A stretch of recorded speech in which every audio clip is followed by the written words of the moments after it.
All right, I'll go ahead and call to order the council committee meeting, February 26, 2024. First thing on the agenda is a roll call. We have councilors Marks, councilors Powers, councilors Berthasell, councilor Laraway, councilor Demerit, councilor Kenny, and Councilor Wingard will not be here today. I didn't think he didn't mention if he was down. He's not here today, so. First order of business is a SHAPE presentation.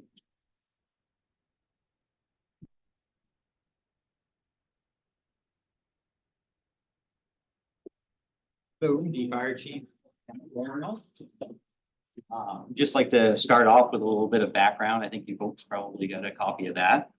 Just to kind of give you a background on the SHAPE program. This is the Safety and Health Award for public employees. So back in 2002, we started the process of getting into the SHAPE program for the town. And as of December last year, we were awarded the SHAPE Award for all the town departments, with one that is still waiting to be completed, but all other departments have met the standard. And the fire department will actually be brought in under that renewal process. The fire department's been in the SHAPE program since 2011. So I just wanted to first acknowledge all the department heads that are here tonight. All of them were intricate in making this happen. There's a lot of work that goes into the SHAPE program. And I know that we have Steve Greeley and also Mary Matthews, that is from the Safety Works Department of Labor. They have a few words that they'd like to share, and then we'd like to do a presentation for the plaque. And they'd like to also have a picture of all the department heads and take Leo up with us too with a picture. So we can turn it over to you. Great, thank you. As mentioned, my name's Stephen Greeley. I'm the Director of Workplace Safety and Health with the Maine Department of Labor. And I oversee the public sector enforcement, which is, for lack of a better term, the OSHA for state and local government, and also the Safety Works Safety and Health Consultation Program. And we're here tonight. I always joke the white hat and the black hat, but we're here tonight with the white hat. You know, from a consultation standpoint. And we'd much rather be working with the towns in something like this that's a joint effort versus showing up and doing the, you know, we're here from the state and we're here to inspect. So I guess I got a little piece here that I like to read. I'm pleased to be here tonight to recognize the town of Orono as the newest SHAPE site in the state of Maine. The Safety and Health Award for Public Employers, SHAPE, recognizes employers who operate an exemplary safety and health management system. Acceptance into SHAPE is an achievement of status that will single you out as the best of the best in workplace safety and health. Upon receiving SHAPE recognition, your workplace will be exempt from BLS program inspections for the next 2 years. That's the duration of the SHAPE award. That being said, there's little plates at the bottom here for renewal. As Chief mentioned, fire department's been in there since 2011. So if there's a complaint, serious accident, something like that, enforcement would show up to look at that particular item. But as far as showing up and giving that knock on the door saying we're here to do a program inspection, the fire department hasn't had to worry about that for the last 13 years. To participate in SHAPE, you must request a consultation visit. That involves a complete safety and health hazard identification survey. Involve your employees in the consultation process. Correct all hazards identified by the consultant. Implement and or maintain a safety and health management system, and have injury and illness rates that are below the state average in your industry classification. The town of Orono is one of 89 locations in the state of Maine to receive this award, of which 17 are full cities or towns. Now, on behalf of Governor Janet Mills, Commissioner Laura Fortman, and the Maine Department of Labor, it's my pleasure to present you with the SHAPE Award. Congratulations.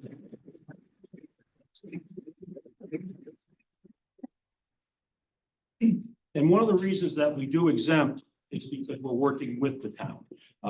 We know that you have the programs in place. We know that you're not having injuries. You're working with consultation.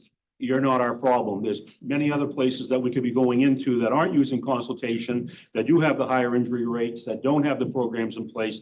That's where we want our inspectors to go. I know how much work goes into this, especially for a whole town. And I always feel a little guilty because when I get to this point, because we're recognizing the hard work that everyone's done to do this, but we do have those little plates at the bottom that are for renewal. So as chief here can tell you that, your work's just beginning. I mean, celebrate tonight, you've got a nice award, but come tomorrow, you know, you're back at it. Because we do want to keep you guys in the program, and renew this in 2 years. So I don't know who's gonna accept the award or.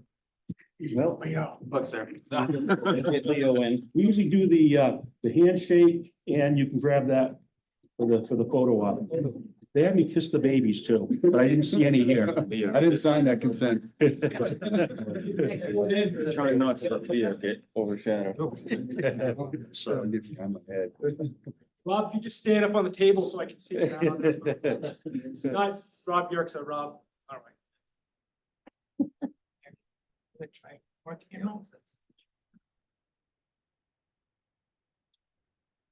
Perfect. I was gonna say, it's not gonna get any better, Mary. Again, congratulations, and who's gonna get the, Thank you who's very gonna much. get the plaque? We'll probably, I'm good to talk to Cornell, but we'll probably. put it out here. Yep. Thank you. Yep. Thanks Yeah, again. very good. Thank Really you. appreciate it. Thank you. Thank you. Thank you. I don't you want that. That's what. Thank you. Awesome. Jeff must have known it was gonna be a photo. He stepped out tonight, huh? Thank you. We've got, thank you very much. Thank you, staff. That's, quite an accomplishment from 2000. Did I hear from 2002 to 2011? A lot of work, so appreciate that. Keeping everyone safe. The next item is Finance and Operations Committee. Is my committee. First up is the Union Street boat launch. Megan. All right. So we had presented council with some information based on a public request. There had been a group that live in that basin area that was interested in improving the park in their area. So we came up with some information about what the pricing would be per their requests.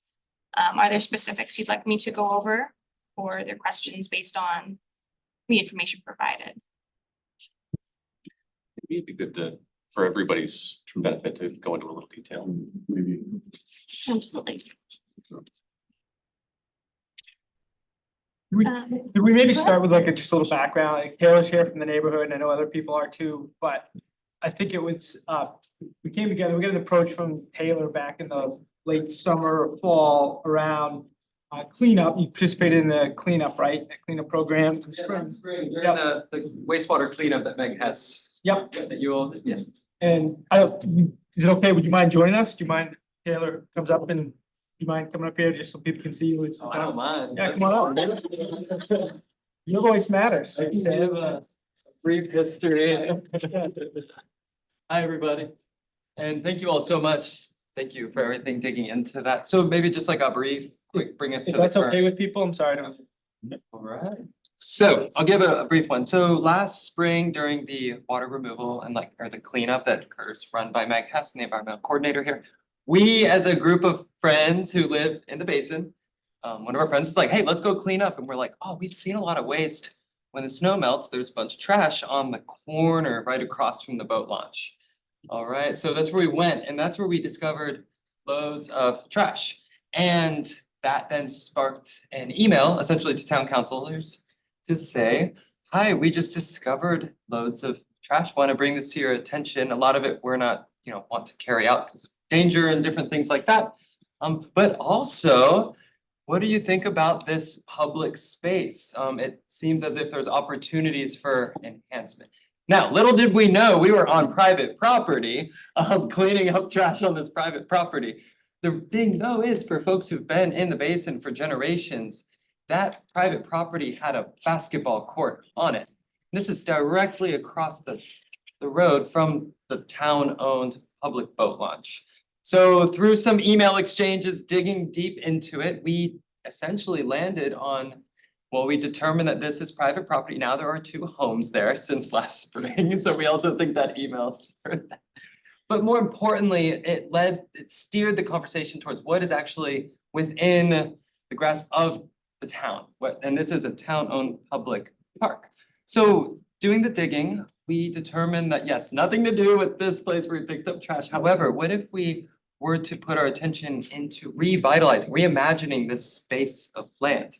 Now, for those of you that haven't been there, many people don't know it exists, first of all. And secondly, many people who do know it exists may notice that half of it is, about half, maybe a third, is covered by Japanese knotweed. Before the park was created, it was actually all covered in Japanese knotweed. So we could see that it's possible to manage the knotweed and turn it into a park.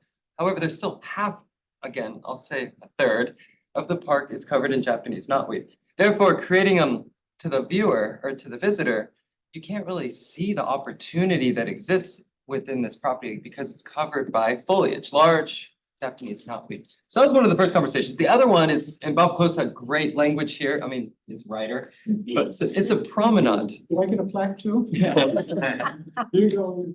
But with the living there for a couple of years, Katie, my partner, and I moved there in 2021. We're new, very new to the basin. But when we first moved in, Scott, who works here for Public Works, said, our kids want to see this place turned into a park. And that was a place where their parents, Scott, and then they got to go play, enjoy their life there, something they haven't been able to give to their kids. Even just a couple years ago, there weren't as many kids as there are now today. We see people just looking out of our kitchen window constantly. It's a promenade, that's Bob's term, down in the basin. It's a beautiful place to walk, it's safe. So through digging around, we started to create some steps. We started to organize, very grassroots. We started with Dan's support, really. We met at OBC and just started chatting about what can we do here? I shared with him some views, introduced him to a few neighbors. That kind of kickstarted it. We knew that we were able to do this together with town support and town involvement. First thing we did was we organized a block party. So casual, we went to every single house walking, like 5 of us, and delivered an invitation to every single house with a little bit of history, the image from the late 1800s. Of what the basin used to look like, which is very different than today. That gathered people together. We started to exchange ideas, conversations. We reminisced about the flood and the photos were shared. It was a great community building experience. Following that, the next step was, okay, great, we're here, what next? So then we organized a public meeting and instead of individually sending invitations, we posted on the posts and made a sign saying OBC meeting on this date. So another kind of fun way to organize. Yep, September 17th, thank you for dates. Yep. And that, so not too long ago, and then we quickly were able to say, let's get some action. What can we do? And that was with Meg Hess's support, we brought in a somebody who has the credentials to do like pesticide application and plant removal from Old Town. And we actually organized a day where about 10 members of our community gathered. It was Culture Fest that same day, November 4th. Yeah. And during that was just a great mobilization of the community, multi-generational, working together with the town on starting to do initial removal of some invasive plants, and then developing a plan for how are we gonna address this knotweed. And then we knew winter's coming, may not look like it, but here we are. This is a great time to plan, to organize, and get ready for maybe what could be done in the spring. There's been some allocations allocated to it, $10,000 initially by the town, but we've also talked about maybe what are some other resources within our community, whether it's various opportunities, grants, whatever it may be. And I think that brings us to here. Along the way, we've gathered insight from community of what would they like to see? How do they interact with the park? And that's, here we are. Anything else to share? But I think the spreadsheet in the town was the staff was very helpful in terms of we came up with a list of things that people again, I keep going back to this Ferris wheel that I want, but nobody else seems to want, that's not getting a lot of traction, but came up with a list that made it to the spreadsheet. And it's a list of ideas, and some of those ideas are not allowed, we'd have to change the ordinance to have a barbecue grill, for instance. So, okay, maybe that's not something, but I think that gets us to the spreadsheet piece, though, where we are in terms of what the different elements are. And we wanted to have a conversation about how we work with the town, staff in the town and the council and the residents to, how do we act, make this, some elements of this create priorities and make some of this happen. So we don't have $41,000 set aside, but we have, 10,000 and, so what can we do from here? Thank you, Taylor. Appreciate the update and the enthusiasm. It's natural. And we have a chance, I imagine, to maybe discuss the budget proposal that was looked in and provide some extra context or questions that we have. Is that something we could ask here? Yeah, I don't know how much staff is prepared to answer specific questions, but we could certainly raise them and get back to people with what comes next. But I think probably the approach would be, we'll discuss, we'll open it up for public comment after. That is typically how we would operate. It works, and then we'll go from there. I guess, so that's the process we follow. That's good. All right, I'll return to the. Thank you. committee seat. Thank you. So opening it up to council for thoughts or feedback, or I guess just to clarify, this was just a budgeted thing, because my first concern was we've had a little scope creep, but that's not what this is. This is the big picture It's of, the catalog of opportunities. okay, Yeah. gotcha. Yeah. So, So this So I- is the menu of things that we could choose from? Is that the idea of moving forward? This is sort of the menu of options that exist? Yeah, we took that list that Taylor and his group provided and kind of matched it to services that we have, costs of that, costs of potential construction and things of that nature. So to give you folks an idea of what the cost would be to develop these sorts of items. can I just ask what, if anything, on here is leveraging our town resources as far as public works? Are they part of this equation, or is that completely separate? You know, if we say to get rid of the manage the knotweed, does any of this involve our resources and using our resources? And is that, so I guess that Rob is nodding his head yes. Yes. So Yes. I'm curious how that would fit into, like, how does this fit into everything else? Is this just, we have this availability, or this would have to be scheduled against something else, I assume? So the initial, in terms of just the managing the knotweed, that initial project would be something managed and scheduled for the upcoming seasons, because it would be a larger project, but the continual cutting of grass and things like that, they do already maintain that park, so that wouldn't be an overextension of service. I'll be quiet, but others that have questions, please. I mostly just wanted to know, I mean, I know the neighborhood came up with these ideas, but I wanted to have a sense if there's anyone here from the neighborhood, or if you've been at the discussions at all, Dan. Was there any priority thing, like what people most wanted to see? Because obviously we can't do all of these, or even close for the $10,000 amount, but it would be possible to do some of them for sure.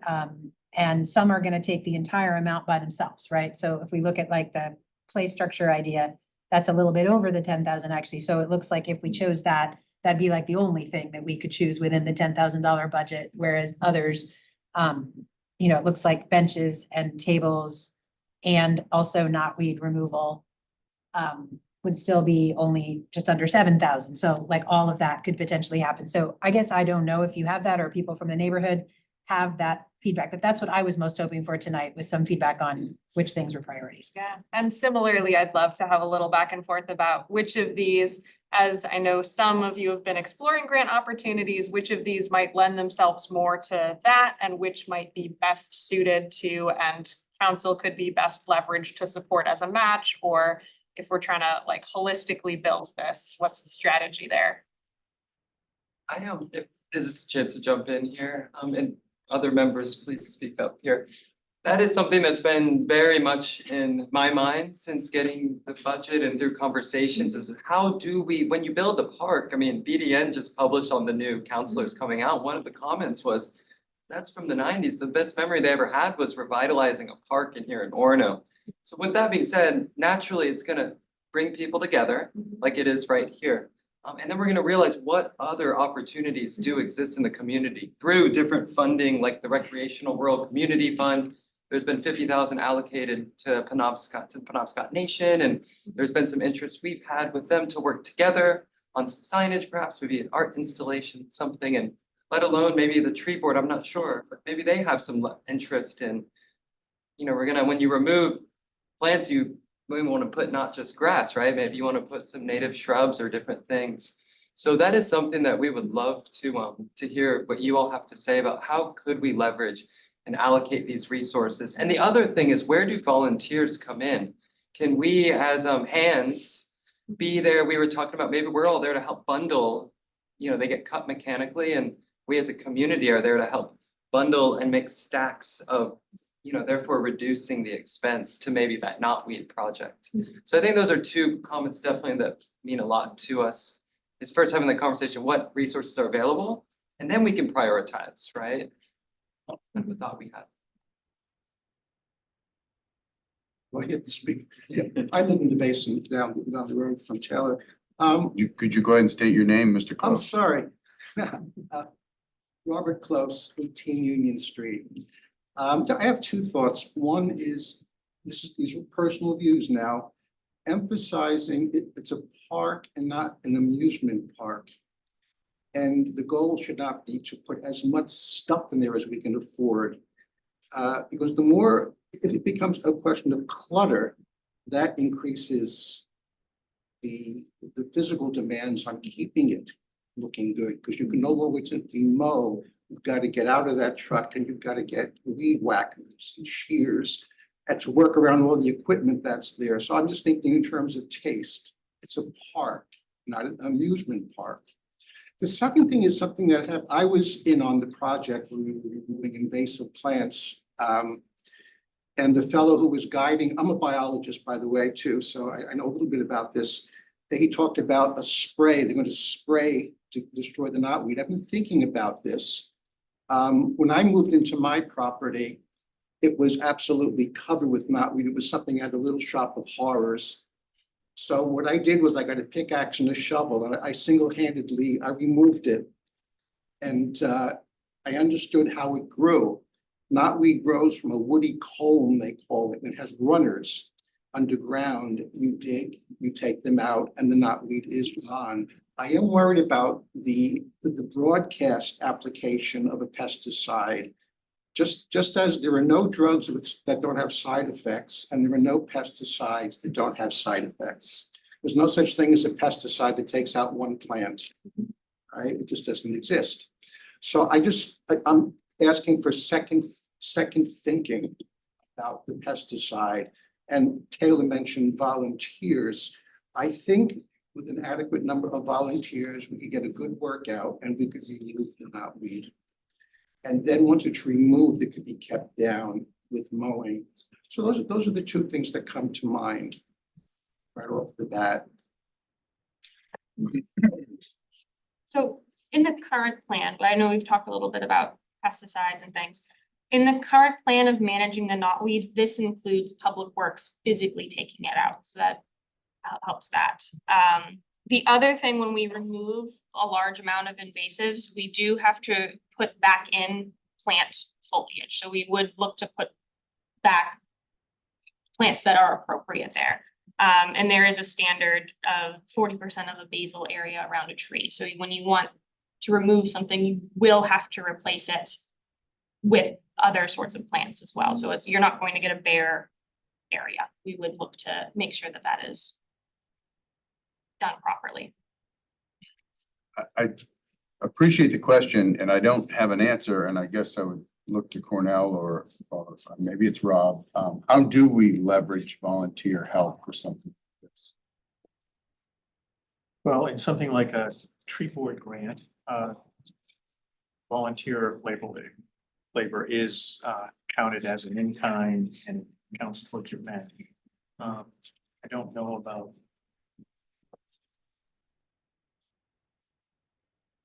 Grant programs, but So we have had volunteers work on things like trails. What we've often done is have a waiver, and then there are certain restrictions. You know, we wouldn't want a volunteer holding a chainsaw, things like that. So there is space for volunteers to help on projects. And would that reduce this cost if the basin said we have 10 or 15 volunteers to come dig knotweed? Would that reduce how much this would cost for Public Works then? Or were you already assuming volunteers when you quoted? So from my understanding, this was the cost of Public Works fully 100%ing doing that job. And I'm assuming that if Public Works did this, Rob, that you would have mechanical like things like, yeah, take it out. Yeah. and so in that case, having volunteers right near you is not advisable, right? If you. Probably not during that phase, but maybe while cutting or something. Yeah. We would work it out. Could be a combination effort. Yeah.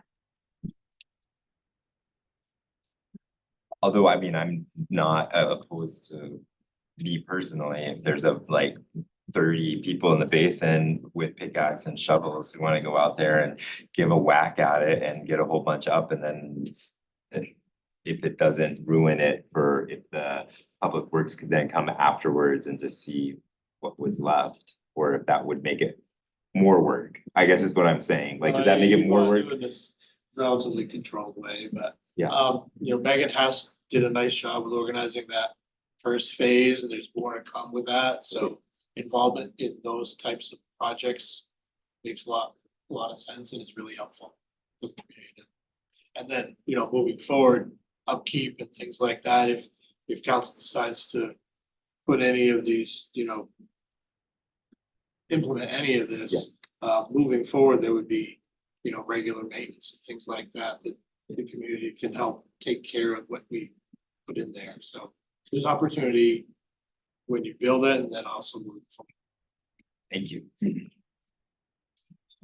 As I understand it, we need to come back to council with a firm plan in terms of how do we set aside $10,000 and unallocated. I mean, I'm not sure if that's the term or not, but we set aside $10,000. So my thinking would be direct a small group of maybe residents to work with staff to come back with a plan for council to consider and approve. Would that be the appropriate step and not be too cumbersome, or what's the right way to? Within the $10,000 allocation. Yeah, and then potentially thinking about what of this is part of, or if there's an ongoing piece of it that needs to be considered as part of the Public Works budget for.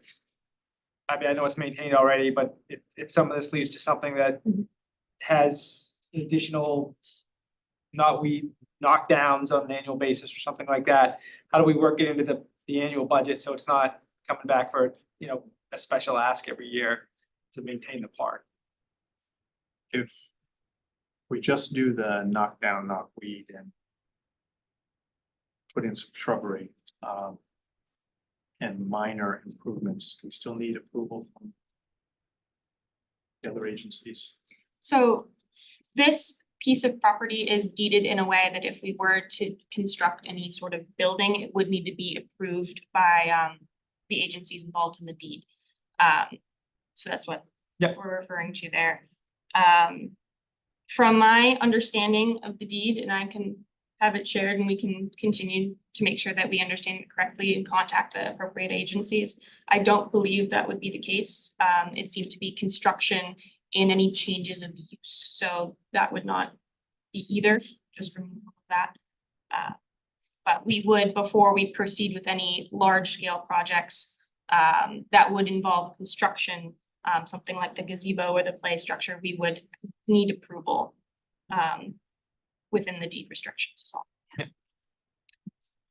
I do, Yeah, I do like Mr. Close's comments, Robert, with regards to this being a you say park and not an amusement park, because I think we do need to avoid creating something that just creates a lot more work for us to maintain. So I think that we need to be cognizant of that, but it sounds like we are being cognizant, we will be cognizant of that. But I think it's a valid point to make, emphasize. Can I just ask, when we say we want to allocate staff to work with that, is it rec staff and public works staff? Seems like where this has fallen. It would be rec staff would be the main point of communication, and then refer to public works as we would need specific tasks done and how that.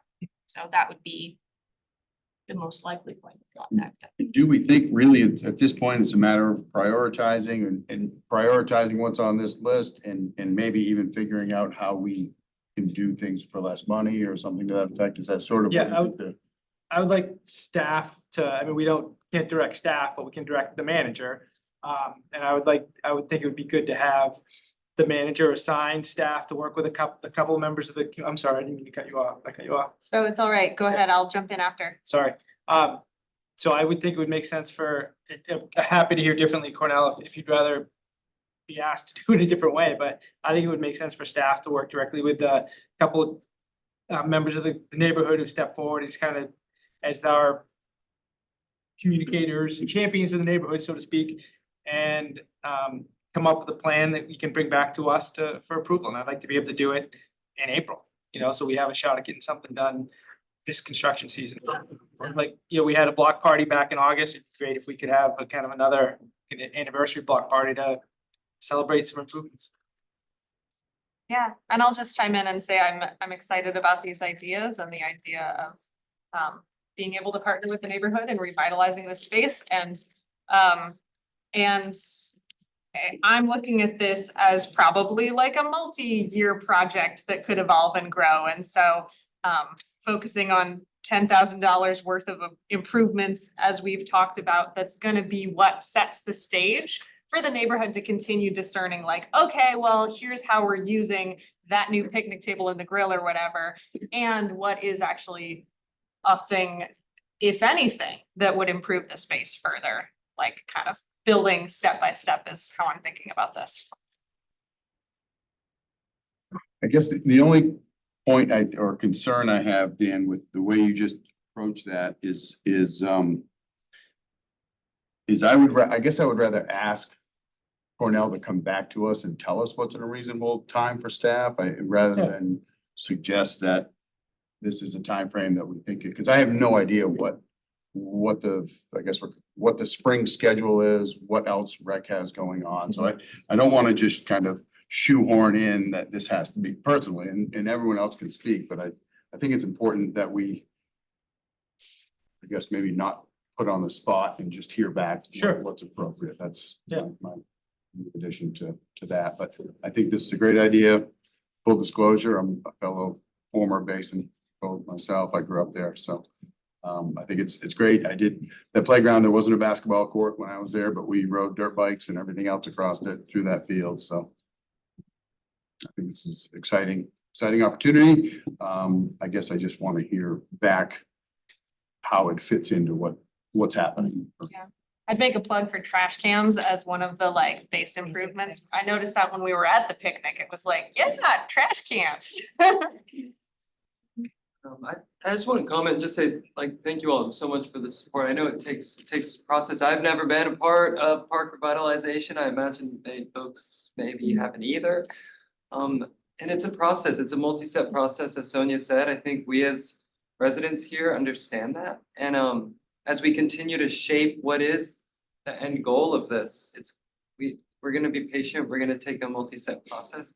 But I think we want to just keep those conversations alive so that there is a shared vision amongst especially the residents and the town folks. And I want to just emphasize want to get multi-generational perspectives involved here.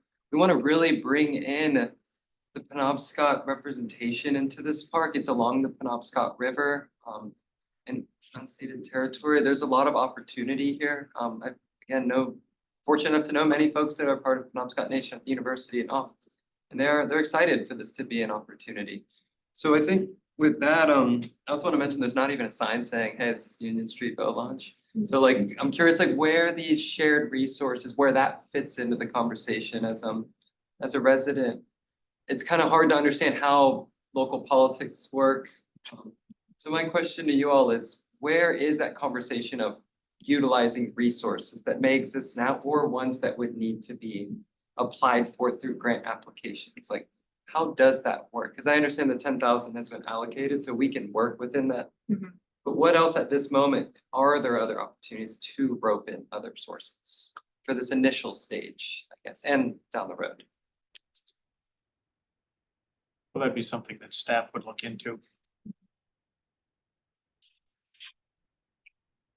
So, sorry, Sarah? I just also wanted to second, I really appreciate how involved the neighborhood's been and how willing to jump in and volunteer and put real labor and, you know, physical labor with knotweed, but also planning labor and all this work it takes and how much staff has already done on this. And this is clearly a significant amount of time here staff has spent getting us all this information. And I also just wanted to say when Bob was speaking, it sparked in my mind, this might not be useful, but I wanted to throw it out in case it was to the neighborhood. I was recently in a park elsewhere where there was not a kids climbing structure, but instead of simply having benches and picnic tables, which are quite stationary, what they had was like what you think of as your grandmother's porch swing, but on a triangular sort of a base.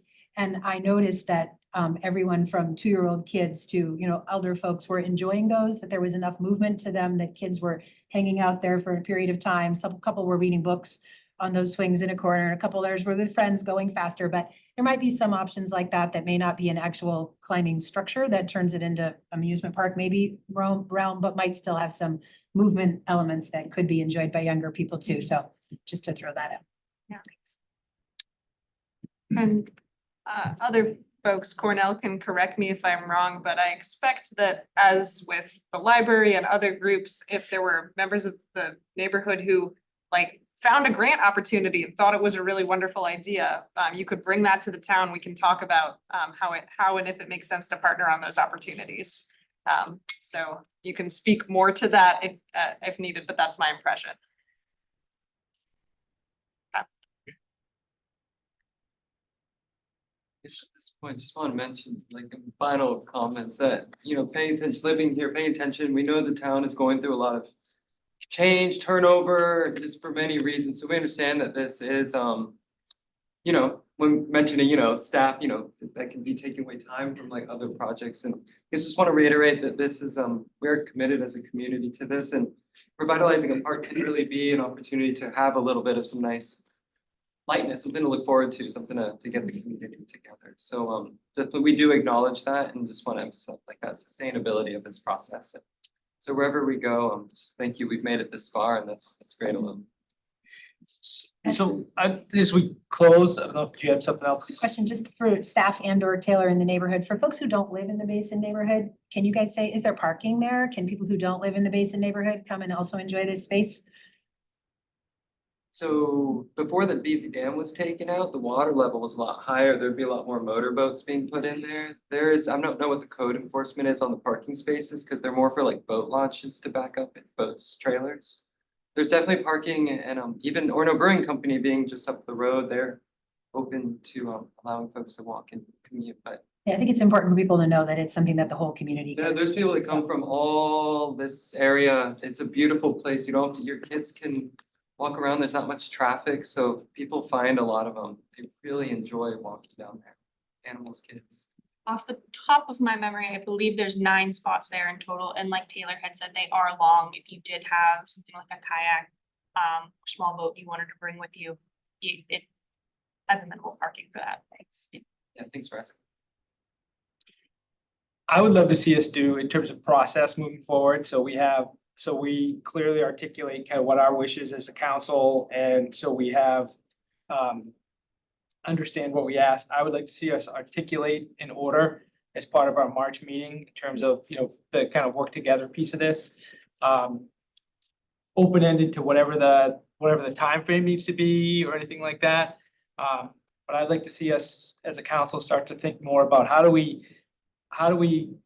we're only supposed to act in terms of orders, resolves, and ordinances. And I think it makes sense for us, we have conversations like this where we reach sort of a consensus to also do the next step, which is to take the time to clearly articulate what we're asking staff to do. Put it in writing, vote on it as part of an order, either part of a consent calendar or as part of new business at in the council meeting. So it's very clear to both the people we serve in the community and the people who serve us on staff, what it is they've been asked to do and what the expected outcome is going to be. And I'm very open-ended to what the end time is going to be and working in all those kinds of things. But I think it would be helpful to have that kind of, like to see us get in the habit of doing that more often on these kinds of conversations.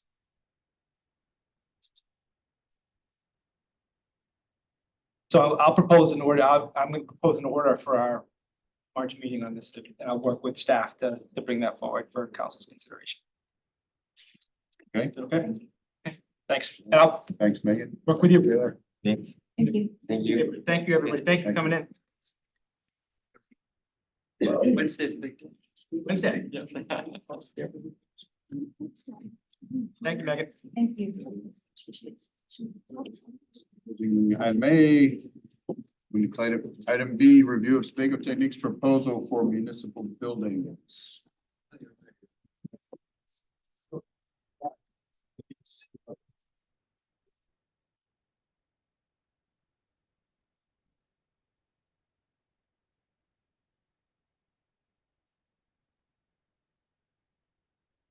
Hi, Rob.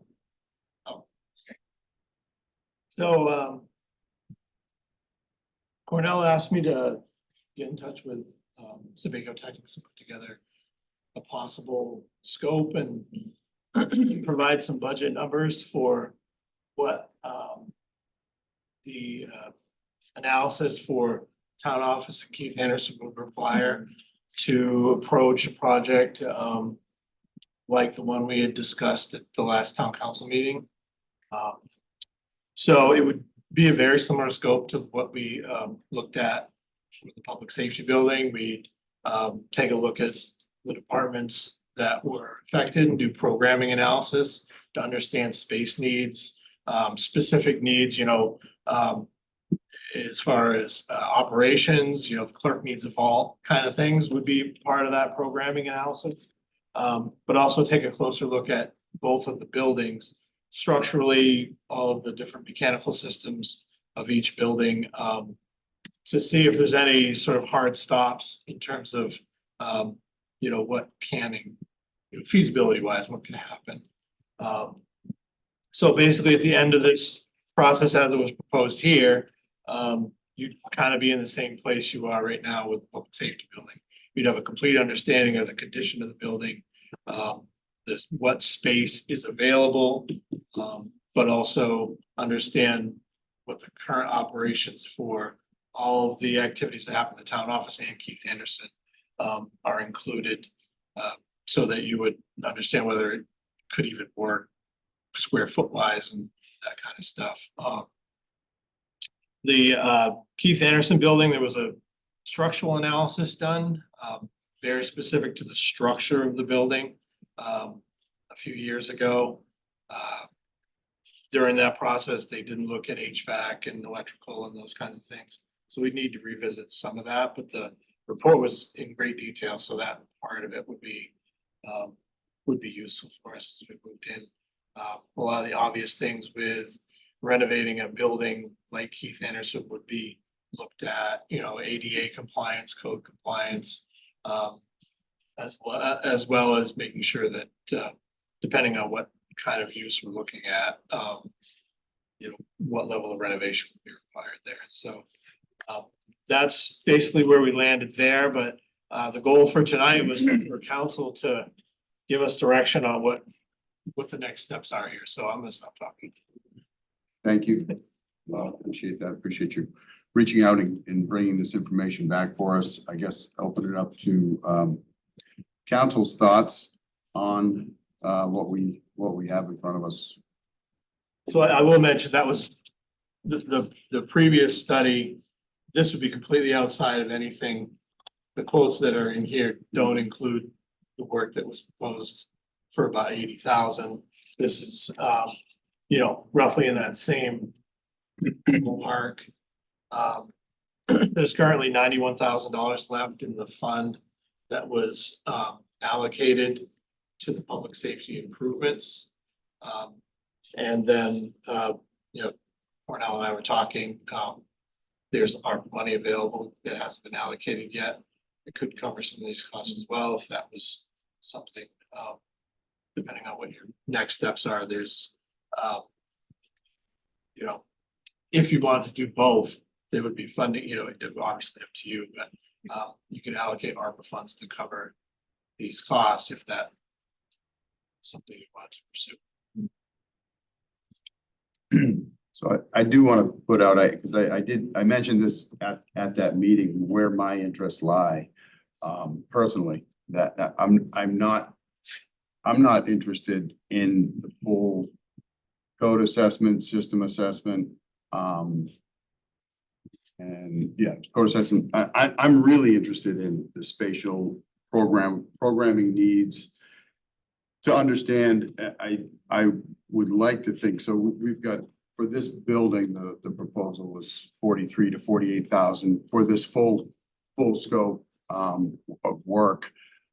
I would like to see a sub $5,000 proposal for just basically number 2, which is programming, departmental operation evaluation, just to first understand the space. And if we have the space, we've already done that for public works, public safety, sorry. So we know all of their needs. There's finance, the office downstairs, town manager in that office. I would just like to see that piece done at a high level. Also with the understanding, structurally, I get codes can change, but structurally, we did used to park fire trucks, I think, where we're sitting now, correct? So I just want to know, do we have, I mean, let's start there. Do we have space to do this potentially? And I would hope that it would be quicker and a lot less money, just to take that first initial stab. And we're going to need, I mean, regardless, we know this building is always going to have heat. We know it's always going to have electricity. We know that the ages of the systems aren't hard to figure out. There'll have to be changes. There potentially have to be changes. So all of that would have to happen. I just think we need a thumbnail view to understand, does this facility space-wise potentially meet the need? And then again, the rest will have to follow, but I'd like to see something that I think could be done quicker and for much less money, personally. So Leo, you're proposing that we do item 2 as a first scope of work, and then after that, decide if we would look at the rest of this scope of work? Yes. Okay. Essentially, I mean, if going by this, what we have in front of us, yeah. I mean, I assume, Rob, that in 98, we have this, we probably have done an assessment in 98 when we completely reworked this building, I'm guessing. I don't know if that information is around with the other data. Is there not, do we have nothing? It was redesigned at that point. Right, which I assume would have That's why we architecture. ran the heat to the new building next door and all that stuff. So But do we have no schematics, nothing from any of that? we do, yeah. Okay. What's architectural? Depends on what information you're trying to glean from that. I mean, really, I think first stage, space wise, and how are we using it today, how we're using it today to what we have, and then compare to is there any opportunity to merge with what we need for next door?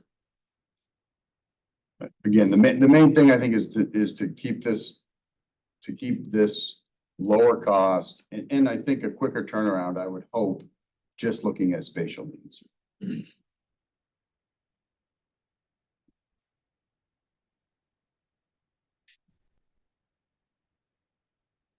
I don't have a problem with doing the spatial needs first, if that is gonna make sense for folks. I don't. Is it you see problems to that, Rob, of doing them in sequence like Well, that? Are if they that's gonna the come direction I twice? go, I have some questions. Yeah, I'm gonna say, so are there problems that you see with that? Yeah.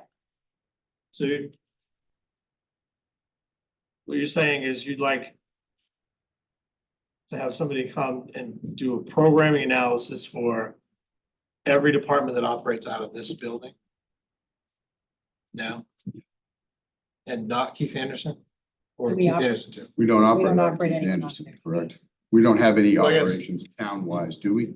We need to be sure that we understand how we use that. Yeah. So Yeah, so it would be finance, clerk's office, parks and rec, town office, finance, town council, because you would need to be part of this equation. Yep. All the spatial needs associated with that, plus whatever programming happens at Keith Anderson. Think, right? Yeah. What you're asking, Leo? we don't have any town function programming currently at Keith There's Anderson. parks No, but we have, Storage. we currently lease the building. Mhm. There's storage, there's key groups that work out of that. So particularly the land trust, we would have to find if they were gonna be moved, we'd need to find that much square footage for them again. So we use the building, so I think you wanna understand how we use I it. think so. I agree. Is it not correct that the current lease is a 1-year lease with the RSU? That was my understanding. Is that? Land trust has been there long-term, right? I guess I'll just say out loud, my hope is that we wouldn't relocate the land trust, that we would take a look at what office space we have available when the RSU is no longer there. And that, you know, for council, we consider what we would have to do tech-wise if we're gonna have to use the upstairs of the Anderson space, but that's just me personally, not council speaking. But I just want to say I have a lot of respect for land trust and the work they do and the value of that for the town. So I would hope that we could keep them in their current location. And then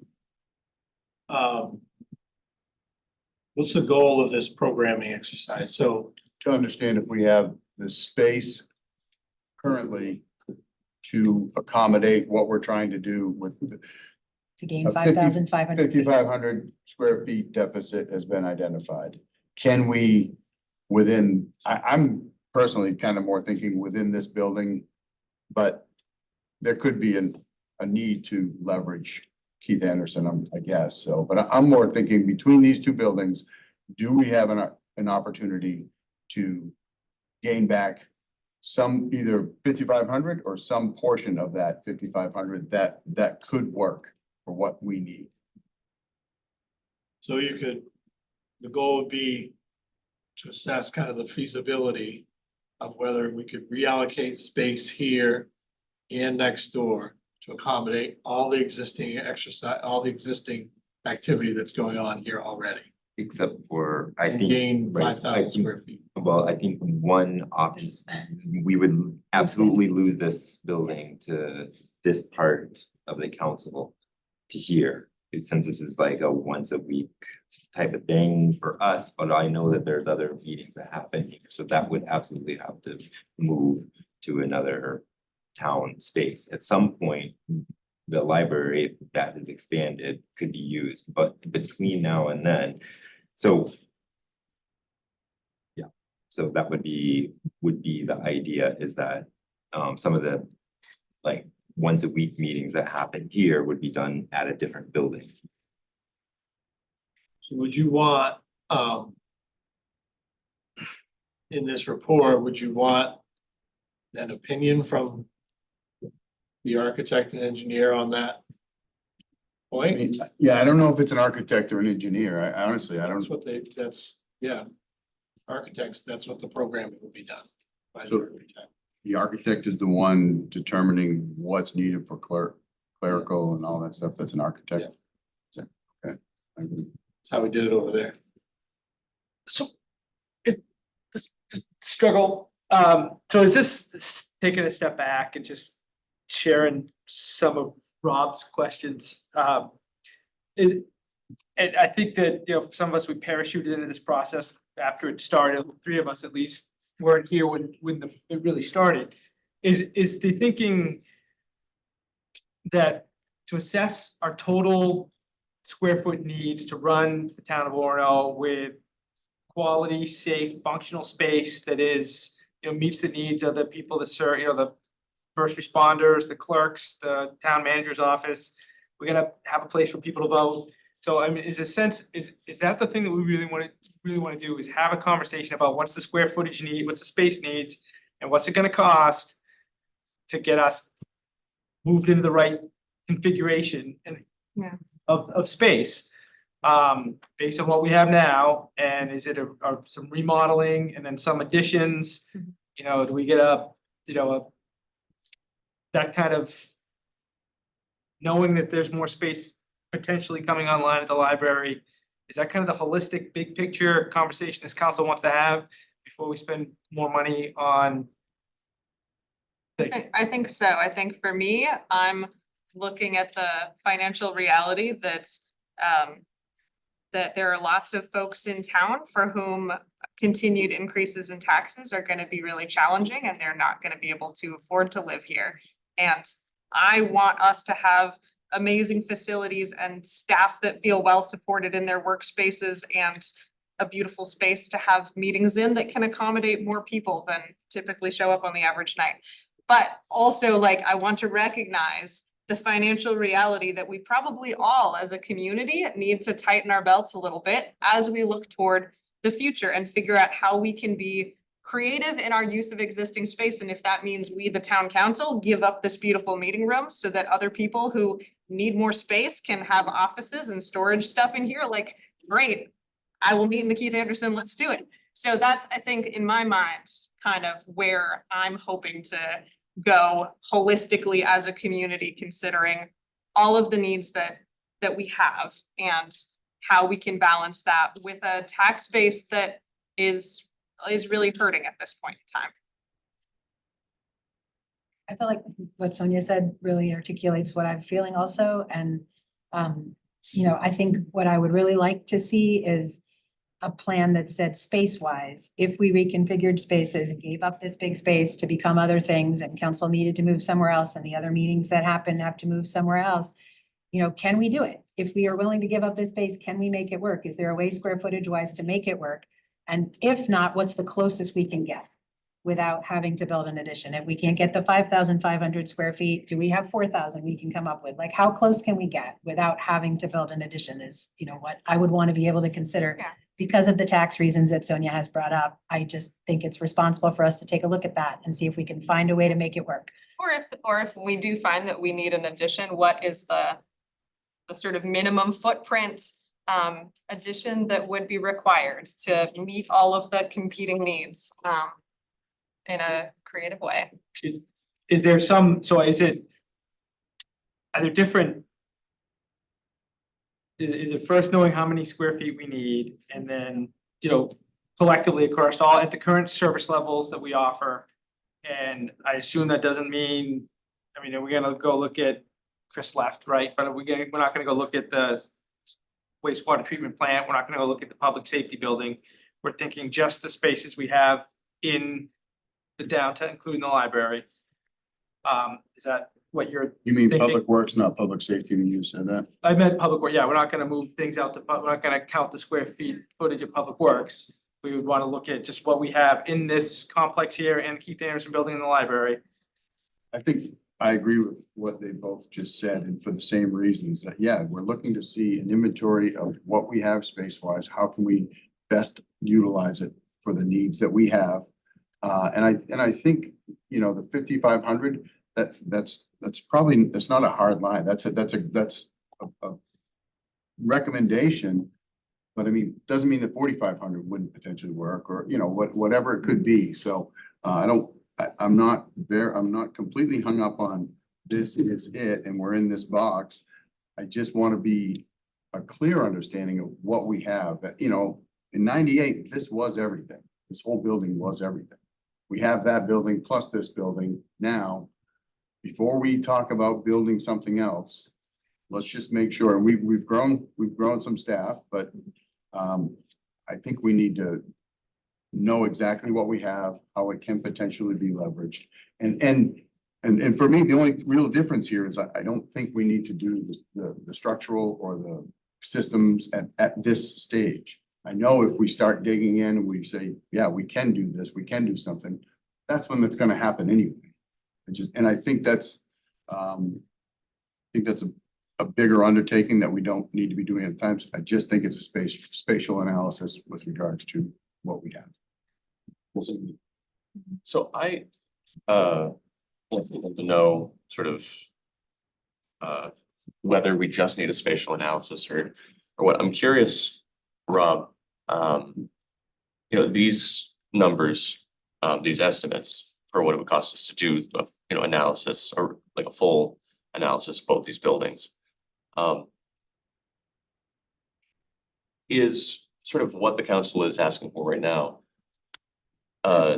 Would that at a low level, the way that say Leo's brought up, like say 5,000 or something, would that give us the information we need to know whether the changes that we're talking about are possible, or does it make sense to be doing something at that level? Or does it really require understanding the coding, does it require understanding all of these other levels of information if we're actually going to know whether this is possible? So as described right now, at the end of this scope, the information that you'll get in this report would be how much space each department needs and how much space you have. From what you've brought You're to talking us, or about what I'm asking for. from what he's asking for? Correct. Yeah, that, and, yeah, And do you feel like that would be sufficient for us to know whether or not this is, I mean, I guess anything's feasible if we just put enough money into it, but that's not feasible for us to be thinking What that you way. don't take out is the risk of any other. Yeah. Whether it be mechanical, anything that associated with the actual renovation of the building will still be unknown. Yeah, I feel like that's gonna be essential if we wanna know what this would actually cost, to know whether this is we're not feasible. gonna know what it's gonna cost from what he's proposing. Sure, but I mean, like, for us to You won't get even to know the what it point looks where like. we would know. What's that? You won't even know what it looks like. Correct me if I'm wrong, Leo, but I think your understanding is like, we do that first step, the number two, try and do it cheap, and if it's like, we can't come even in the Yeah. ballpark, then we're just like, we're done with that and we're going back to looking Yeah. at the other part. We've done our due diligence, we've tried everything we possibly could, is that what you're saying? I mean, That we're doing everything we possibly could to try and make sure we're minimizing the cost to the taxpayer if it's at all feasible. And then if it's not at all feasible, the hard decision, of course, would be made afterwards. If it's like, yeah, we might be able to do it, but we don't know all these other things, then we have to go deeper. Is that what you're saying? yes, Okay. like that is a potential outcome to say, all right, look space wise, we don't have it. Yeah. We don't need to do a systems analysis, engineering design on something that we're not going to touch, basically. That's where Yeah. my head is at. But aren't we there right now? We're looking for 5,000 square feet. This room is not this isn't even. Well, I don't know what I don't know is what's downstairs, how those offices are being utilized, how they have in the past, how they could be. I don't know any of that. We'll take public comment. When you get that far. I mean, I am very interested to hear what you say, and I would love to open up to you. I just wanna say one thing, from what Cornell's saying, I mean, we do kind of understand the space already on some level, right? I mean, what space we have and what space we need. This space works. It's functional for town office staff. And now you're looking at moving out apartments to other buildings, moving the council out. It works for having the council attached to the town offices. It's convenient for staff. It works. All the town office departments up and down the stairs all day. And now thinking of a department, possibly a town manager, or finance off on another site. I don't know what the cost of that, of not being that functional will be, but it isn't gonna work as well as you have it right now. This setup works, and I just don't see spending to $86,000 on more engineering is going to. Is the square footage on this building we're sitting in, it's quoted here as 11,000 and a little bit. Is it pretty much equal floor to floor? So each floor is about 5,500 square feet? Yeah. So I mean, so theoretically, one floor of this building is the extra space that the police and fire need. And so then the question becomes, can the offices be on one level that are here, between one level and if it's Keith Anderson or somewhere else? So, right, I mean, space-wise, that's accurate. Okay. All right, thanks, that's helpful. So the real question is office space downstairs, how much can move up here and how much would have to move elsewhere and what would happen to council meetings and other meetings? Okay, thanks, that's helpful. And it would, so you'd move the clerk and codes and everybody up. So everybody would have to take stairs or the elevator to get to the clerk's office, probably the most visited office.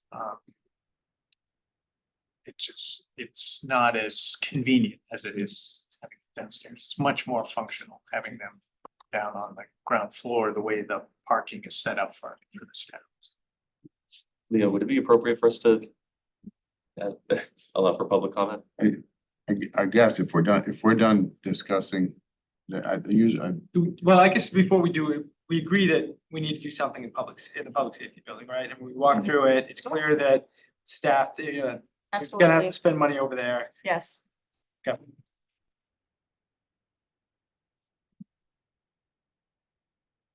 so I guess yeah, I guess we will go to public comment.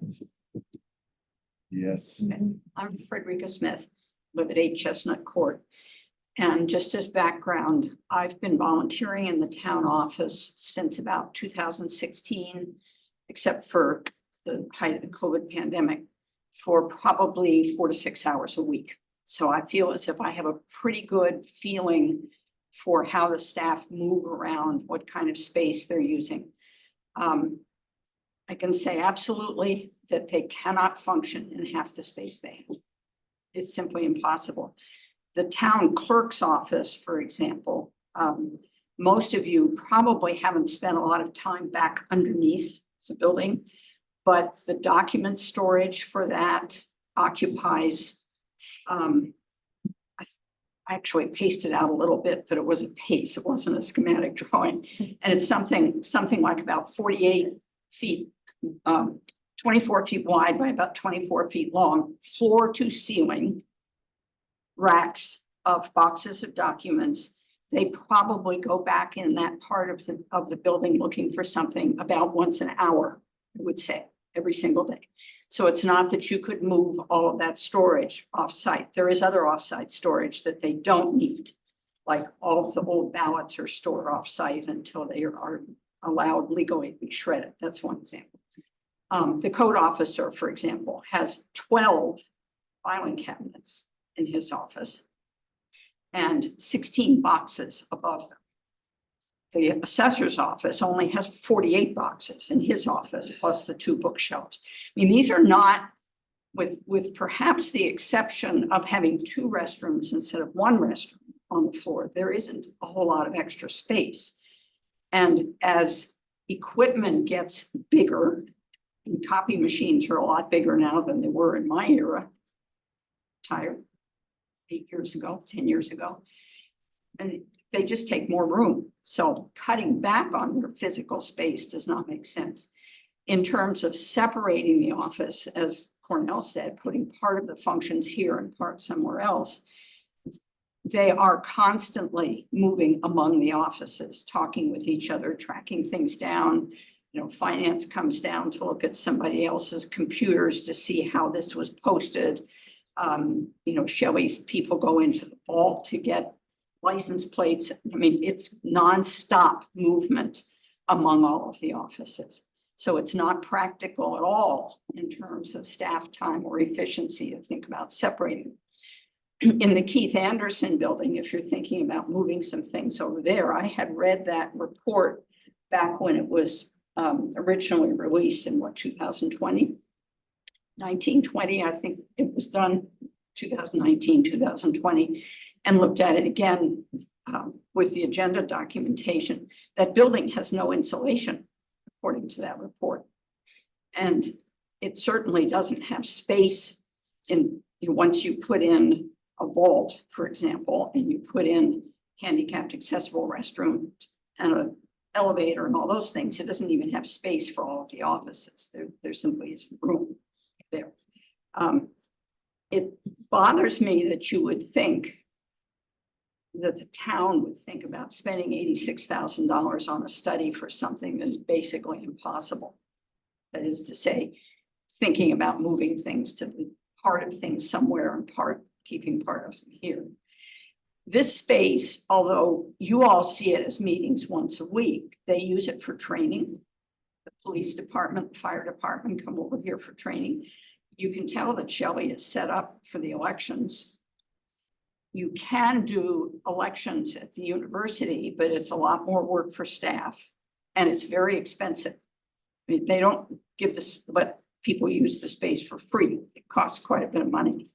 So being able to run the smaller elections like the primary and the schools June budget approval election in the town offices makes a lot more sense than trying to use the university for everything.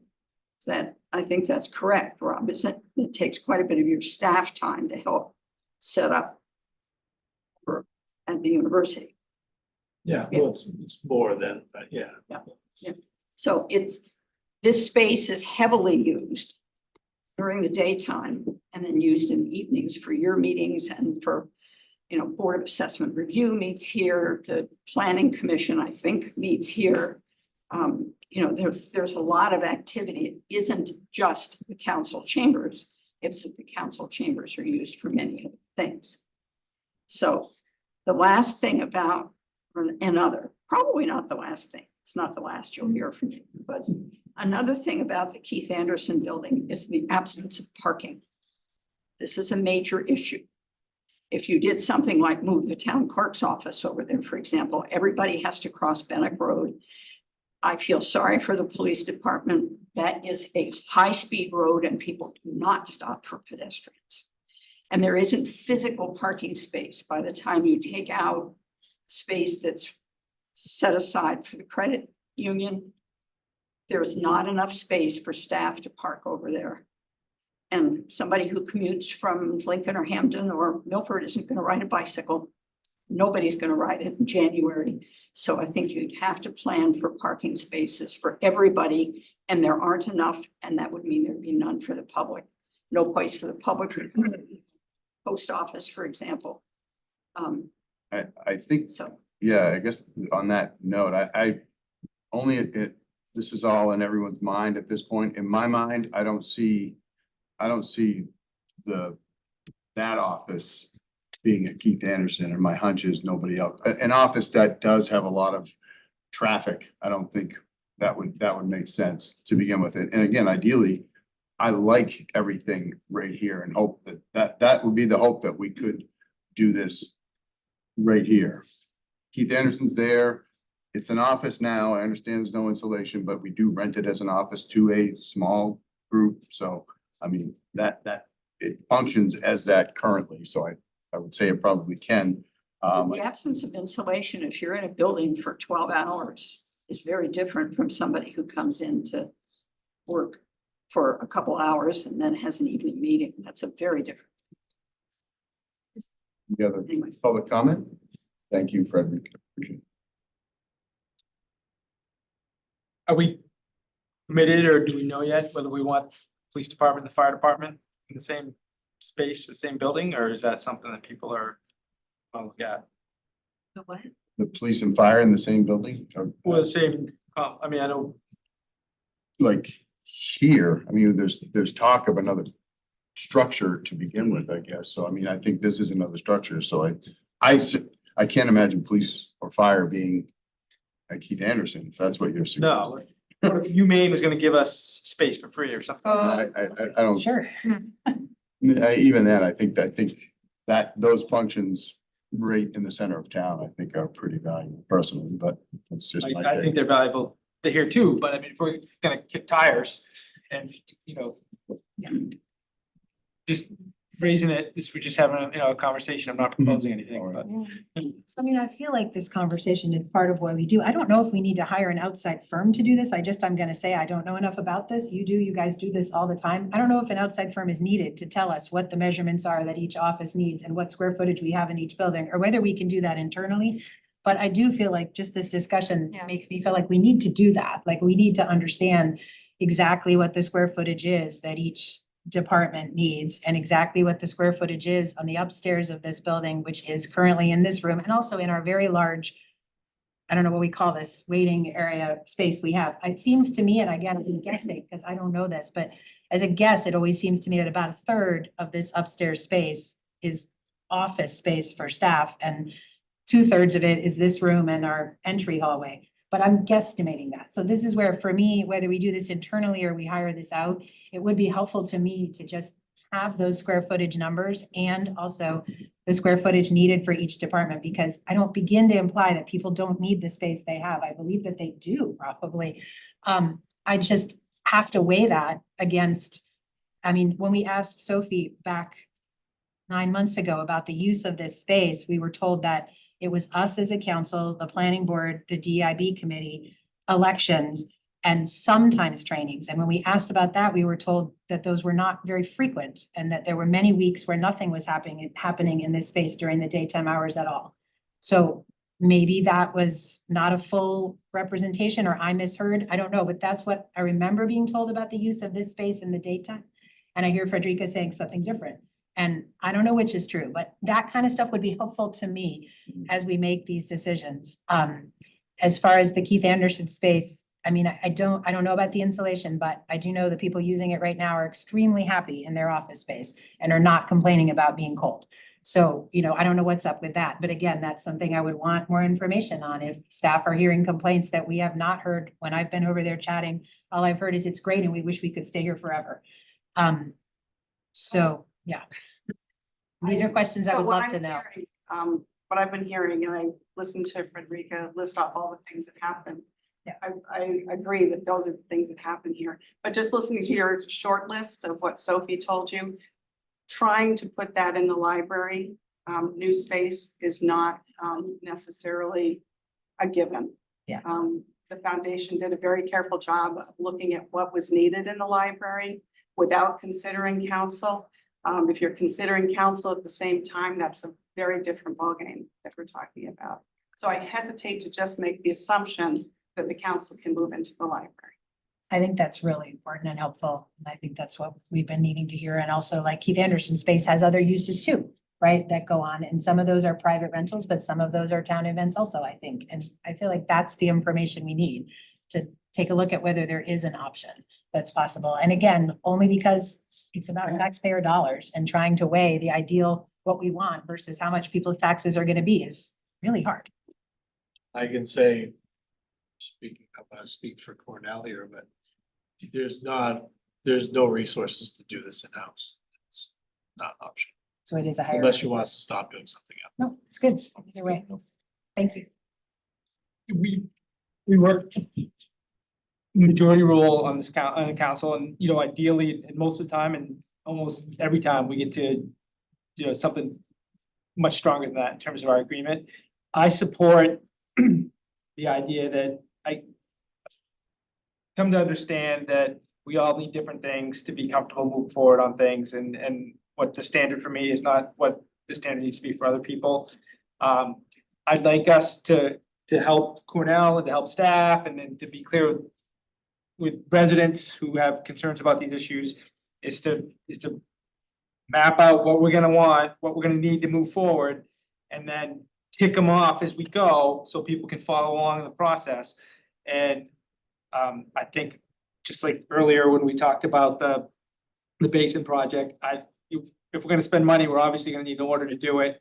And it sounds like that's what we're gearing up for, in order that we can ask staff to develop this information, square footage information, and I don't know if others have a way to articulate it. But I think that's what we should do, is articulate it in order, vote on it. Appropriating the funds as necessary to pay for it, whether that, wherever they can be identified. So that we have clearly give clear direction to staff and then have something that we can hold ourselves accountable to as well in terms of this is what we agreed to do, this is what we expected to come back to us, and when it does come back, I suspect we just got a lot of valuable advice that we didn't have to pay for from Frederica and from Cornell. That's not gonna cost, it didn't cost us a penny. But I imagine we're gonna hear some of that back from whoever we bend this out to. But if that's this process we need to go through to get to a consensus, I support people needing that information to make important decisions like this affecting taxpayers. I think it makes sense if the rest of council feels like this is really needed, but I'm hearing pretty strongly from staff that this is not a direction that fits staff's understanding of your current needs and the programming that we offer, and I just, this seems like us, maybe, I mean, I'm not trying to speak for any of you, it just seems like we're making a lot of assumptions about what we think staff does with its space. And we're just not in a position to know these things. And a project has been sort of in development in several stages. We've been getting more and more information about the Public Works building, and we gave direction at a previous committee's meeting about a project or a next step in this project that we said that we were going to sort of as a council before we got to that meeting, we said that we were going to vote for it so that staff could plan. And I don't know, I'm hesitant for us to be moving in this direction, given what seems to be a really strong statement in the other direction from all of the staff and staff adjacent people that we're hearing from. And I want to take that seriously, because this is really about how staff is able to do their jobs and what space we're providing and paying for them to do those jobs. And they know better than we do on those fronts. I think that that's really true, Rob. And I sort of appreciate your impassioned pitch in that regard. And I also think that staff's ability to do its job is one important piece of the larger thing that the town council is charged with managing, and that the resources that support that work and our responsibility to the taxpayers is also a part of that. For me, I feel like this added layer, I'm not proposing that we spend $80,000 answering that question. I agree with Frederica, that would be irresponsible too. But the like much quicker check of we can hire a consultant to do kind of the back of the envelope level of square footage calculations and allow us to, those of us who are feeling more fiscally conservative on this issue, to have done our due diligence, if indeed it makes sense to go back to that like amazing proposal Rob brought to us before and say that is obviously, you were right, that is what we should have done. And then we can do it with clear consciences is where I'm at. I mean, I'm fine with us paying a small amount of money. I'm just wondering, it seems like, I mean, I don't want to put words in your mouth, but it seems like you're probably skeptical about how valuable that information is really going to be. Would that be fair to say? I'd love to hear. You can say what you want at this point. And losing track of what you guys want, so. What we just talked about was bringing a consultant in to do a programming analysis with all the departments. Yep. That's more than just a tape measure in all the offices. You understand that, right? Yes. So then they can take that needs assessment, Mhm. combined with the needs assessment that we've already done with both agencies at the public safety building, and see if the combined space can accommodate the needs for the existing operation. Or how close it can come. Yep. And it sounds like from Lori's And there comments. won't be drawings, there won't be, it's just a written report, a narrative. I mean, you mentioned that, and that there won't be any, and I was just about to ask you about that, you know, we won't know what it's gonna look like. I feel like we should be able to have if they think we've got a structure here, we've got a box, we've got two boxes. Well, the question is, do you want to pay a consultant to do conceptual drawings? that would show you what it would look like. I think that, That's 5,000 right there.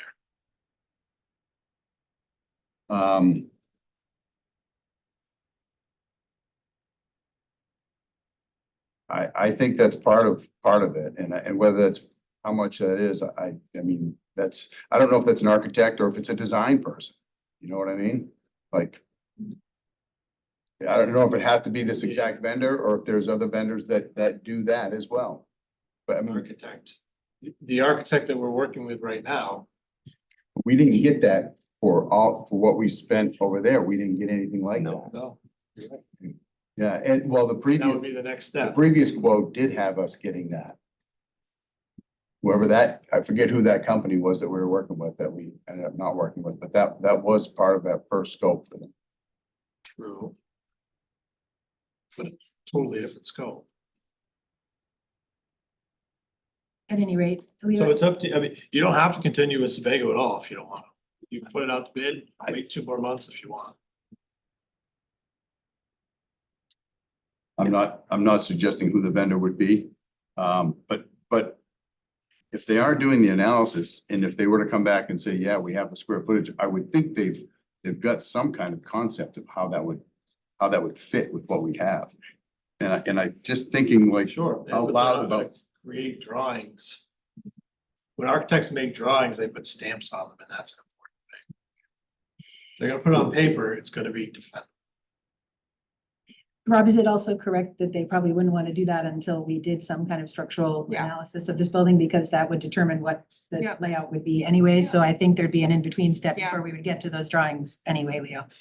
Do you, So, yeah. I would ask them to do the programming. Look at all the spaces the space that's available. They would have a conversation, yeah, we could, because we did this over there.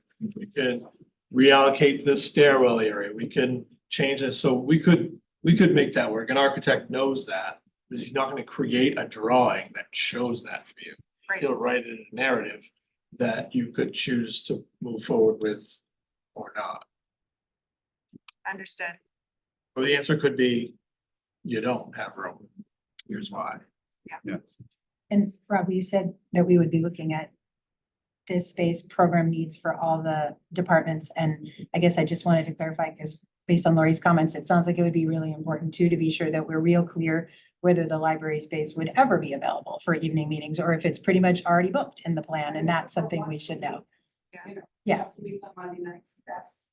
Yeah. But Yeah. all the other things that happen, and right now you're not meeting once a week, you're Right. meeting more than that. But I mean, I just want to be sure they're going to be speaking to library staff also who aren't in this building, Yeah. because there's going to be things to say about, if that is built, what kind of use of that You'd have space to ever find is possible. another place. It doesn't necessarily have to be the library. It could be Yeah. reuse of the Birch Street School. or Birch Street School building, yeah. I mean, Okay, high school thanks. Or the high school, auditorium. okay. lots of different, so, Or we need to recognize that we've just sort of agreed to put quite a bit of money into the library and have a certain amount of like, well, we need to work with you on getting more meeting space there conversation potentially, although I would really hate to restrict what the library does. The design that's there, which is what would get that federal grant. Leo, I have one question. So I guess different question. Were you finished, or did you still need more from us? I didn't want to interrupt. well, so, by the way, so the project that I just described is not a $5,000 project. That is a what $1,000 project, do you guess? I mean, 20. If I told them, what can you do for 20? I mean, maybe. Can I ask my question, what people are thinking about that figure? My real question is, I really hear what Rob is saying, and I really hear clearly, like, that this is not the ideal world, for staff. Like, the ideal world would be to build the addition, to have the space that way, to keep everybody exactly where they are in this building. And I really hear that. I think my question for staff is, if we were to end up in a budget situation where council felt like the ideal world was just not possible, would it be preferable to staff that we were looking at one of these options to rearrange and reuse spaces? Or would it be preferable to staff to just be like, no, we can't do it right now and you have to wait another however many years? I mean, that's the situation I don't want to be in, is being in a budget decision where we feel like we can't be asking the taxpayers to fund this in addition to other capital projects that are going on, and then nothing gets done for the really severe space problems that we saw going on over in public safety. So I mean, I guess that's my question for staff. I don't see this thing we're asking to get information on as the ideal. I see it as like maybe the compromise if we can't figure out how to fund what seems like a much more ideal option to keep everybody where they are. And does staff see no value in having that compromise option available if we really decide we can't fund the ideal option? I'm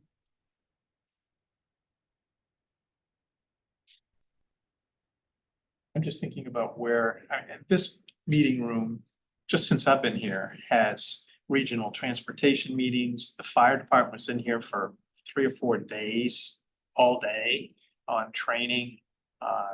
MRC's met in here. So you take all that out, you take all the council out, you take the planning board out and all the other committees, and you find another space, and it just seems dysfunctional that you're gonna be off-site. I don't know of can't think anybody else that's just off-site like that. So I also think we've already been given an option where it's just like option one that Sebago told us was just fix the problems, but no additional space happens. No anything else happens at Public Works, which is another, just that was already an option on the table. If we get into budget season and we're just like, we can't do anything more than a very minimal possibly, but we'd have to look into that. I guess what I'm saying is that the option? Right, that's that what you I'm were asking staff. Would you staff? prefer that if we end up there, that we're just like, we can't give you any additional space, but we can fix the things, the basics that need to be fixed? Or would you prefer that we've tried to look at other options to find that 5,500 square feet? Well, I think at a minimum, you need to fix the life safety issues at the public safety building. Agreed, fully. Agreed. But Yep. I guess I'm asking beyond that, like, is that the preferred option, that we simply do that and there's no space found? Or is there value to looking? And I'm hearing from Cornell, you don't think there is, that moving offsite would not be worth that. Even if the offsite is just the Keith Anderson upstairs for these nighttime kind of meetings and trainings that occasionally happen in the day. That still doesn't seem worth it. It would be better to just do the bare bones fix and not add space if the budget requires. Well, I think you should have the assessment done so you know what it's gonna cost for that 5,000 and how functional it's gonna be for the 2 departments over there. Than to just say either or. You don't have enough information to make that decision. So this is, Yeah, that makes It's sense. to staff's do. role to give you information so that you can make decisions. Understood. So this assessment makes sense to you for us to have that information then? Is The what I'm assessment from- proposing. The assessment for doing that building. I don't see the need to do the assessment on this one or Keith Anderson. Thank you.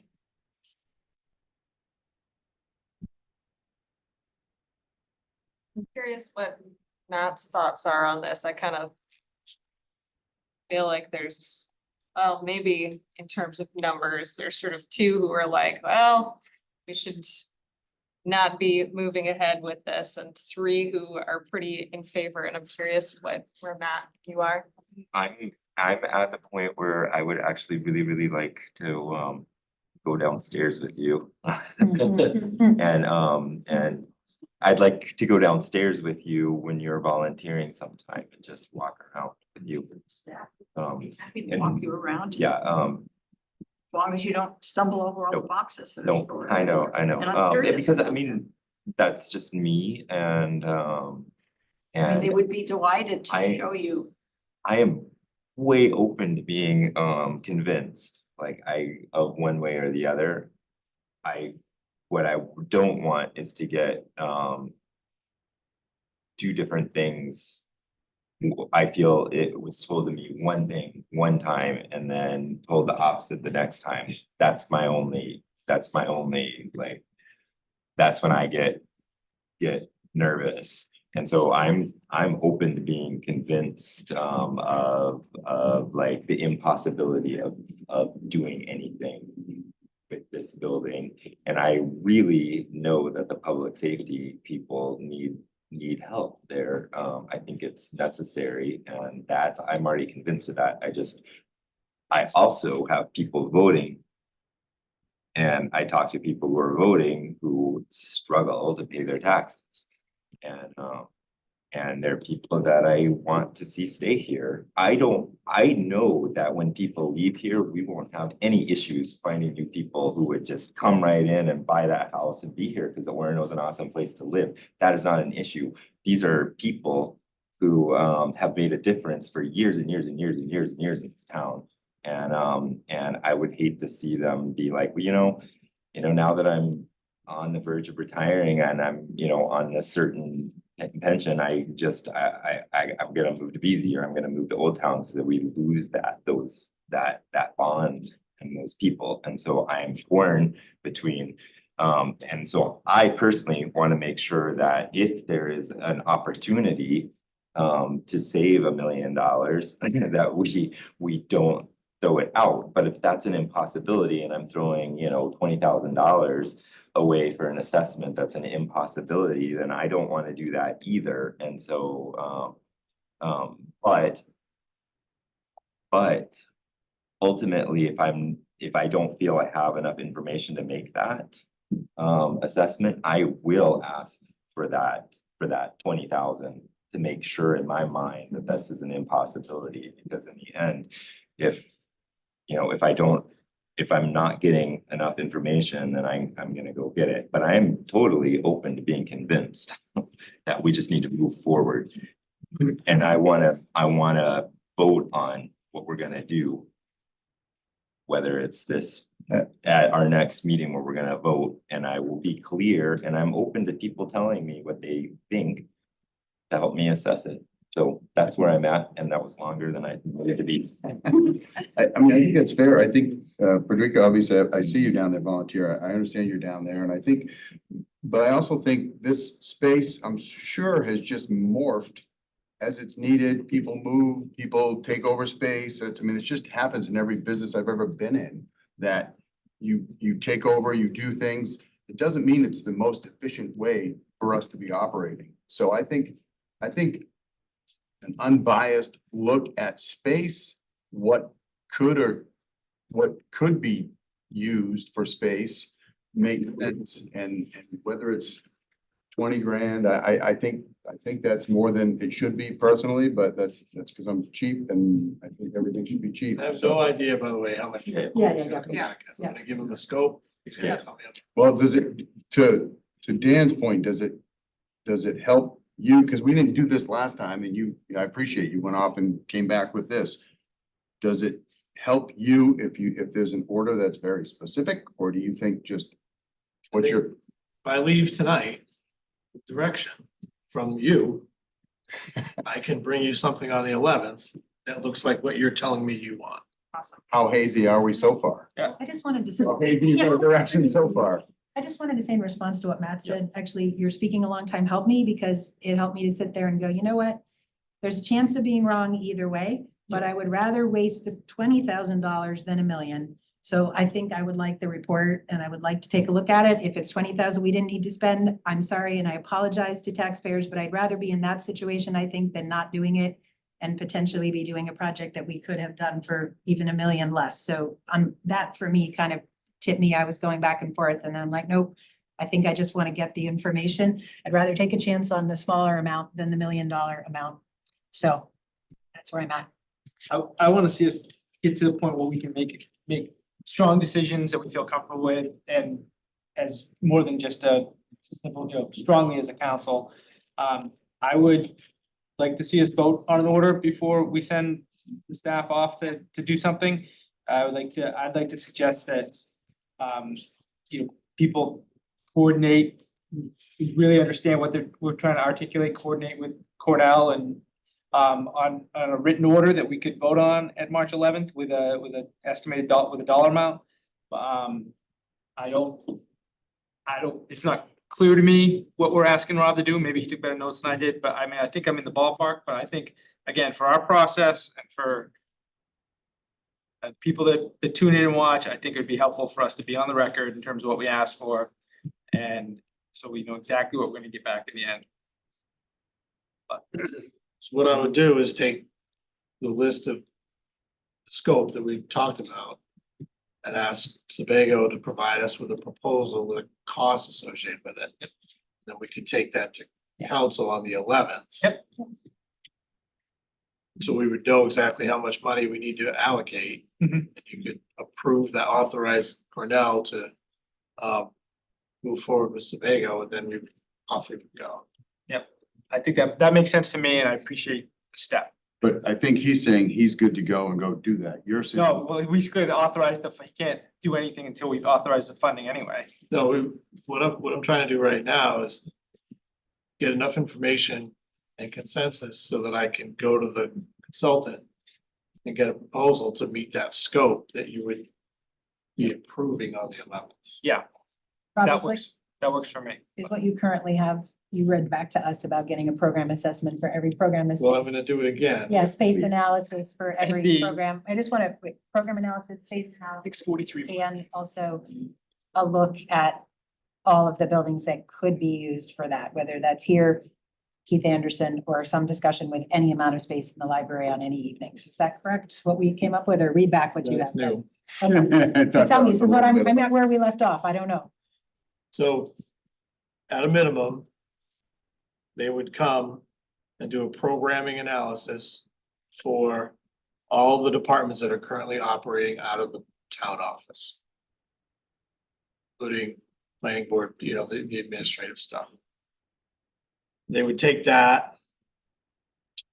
Then take a closer look at the square footage that's currently occupied here and is available in this building.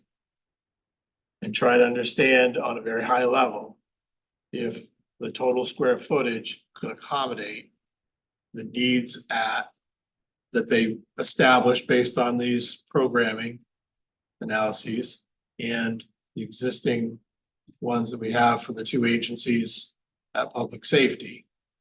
And give us some kind of recommendation or statement that says that it's feasible to have a successful renovation of these two facilities to accommodate all of those departments.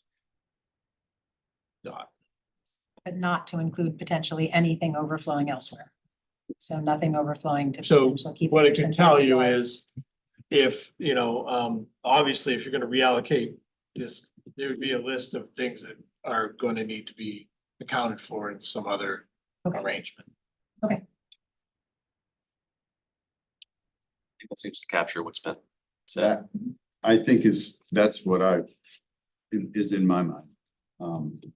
And. Well, so if they come up with a deficit. If they can assign the deficit to something or some group or council or whoever. I think that would, I think. Yeah, I think they would probably look at, obviously there's gonna be rearranging that has to happen. They would need to look at, the most feasible scenario, so separating, what operations, what town functions are more likely to be successful if located in a satellite location. So you probably wouldn't separate the clerk's office and finance in lieu of separating whatever it might be, Parks and Rec and IT. Yeah, so I think. That would be it's gonna be a 2-pager document that. Yeah. Yeah. And I think for those purposes, if we find out, okay, well, this is the space we know this group needs, whether it's council or some other department. And that would make the difference, then we look, and you know, I'm sorry, we're not trying to drag this out, but we are trying to do our due diligence. Like we said, this has gone on for, I know, many years. So it really feels to you guys like, what are you doing? But I do feel like it's our due diligence and we are responsible to staff and taxpayers. And that's, I think it's the right thing to do personally. So So it'll be agnostic on if it's the council that needs to move somewhere else, it'll be quite silent on where.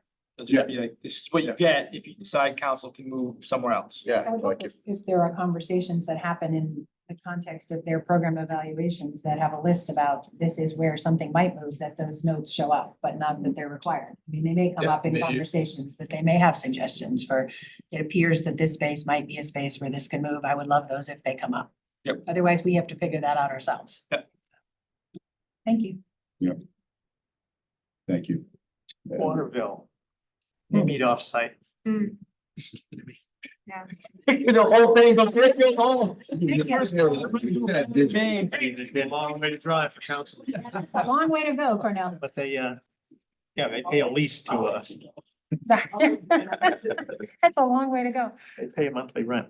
This will be helpful. At We what get to the point- point where we have to ask the taxpayers for several $1,000,000 for something. This conversation will be valuable in Yeah. terms of, we went through this process and this is what we found.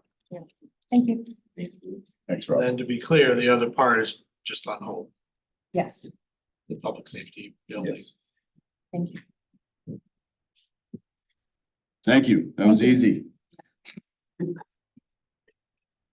One question about your March meeting. You get back that information, can you also proceed with the, I guess what I would call it is the second phase, the public safety building project that, since you know that has to be done? The one that was rejected with a vote of 4-3 at your last meeting 2 weeks ago? No, we couldn't do that because they would have to, all we would be doing next meeting, is it next meeting in March, right? Would be approving them to do the design here, then they'd come and do that, and then they would give us the information, so it'd have to be it would have to be a council meeting after that, right? Right, we're not, So we I was just thinking that their scope of work, as I understood the documents from 2 weeks ago, Right. did not include renovating space here and No. did not include No. building additions or anything like that. So if that scope of work was accurate to see what's needed, is that something that you can act on? I don't know the answer, I'm just asking. So that scope of work is the logical next step in the event that there is not a path toward renovation of this space that helps satisfy some of those needs. And so what we're asking for and proposing to do tonight is do a $20,000-ish, hopefully pre-assessment. And then in the event that there isn't a renovation path that would work to help with the pinch points that exist in public safety, we would move ahead likely with that deeper analysis of a couple of renovation options that would provide us with the cost estimates we need to be undertaking those projects with seriousness. Have I accurately summarized? Scope of work was for the work from 2 weeks ago, wasn't it? It will just associate with public safety. That's what I thought, yeah. So that you could proceed with without addressing the question of the additional space needs. But we won't. I mean, we're gonna wanna get this report back before we vote on proceeding with that. And we'll have to. absorb I'm it. just asking about the Yeah. feasibility. Yeah. I'm not asking you. They could both run in tandem, but it seems as though one after another makes the most sense in terms of making sure that we're going to utilize the assessment that we're paying for a decision. We have to We get don't this pay back for first. assessment. We don't want to follow Yeah. that path. closing on item B. On to item C. Sorry, is there any more public comment on item B? Thank you for. Working that out. Thank you. Frederica. Thank you. Thank you, Frederica. Item C, discuss the public works. And if you stop by, they'll show you around, but I would too. Thank you, Frederica. Thank you. Discuss the public works director position.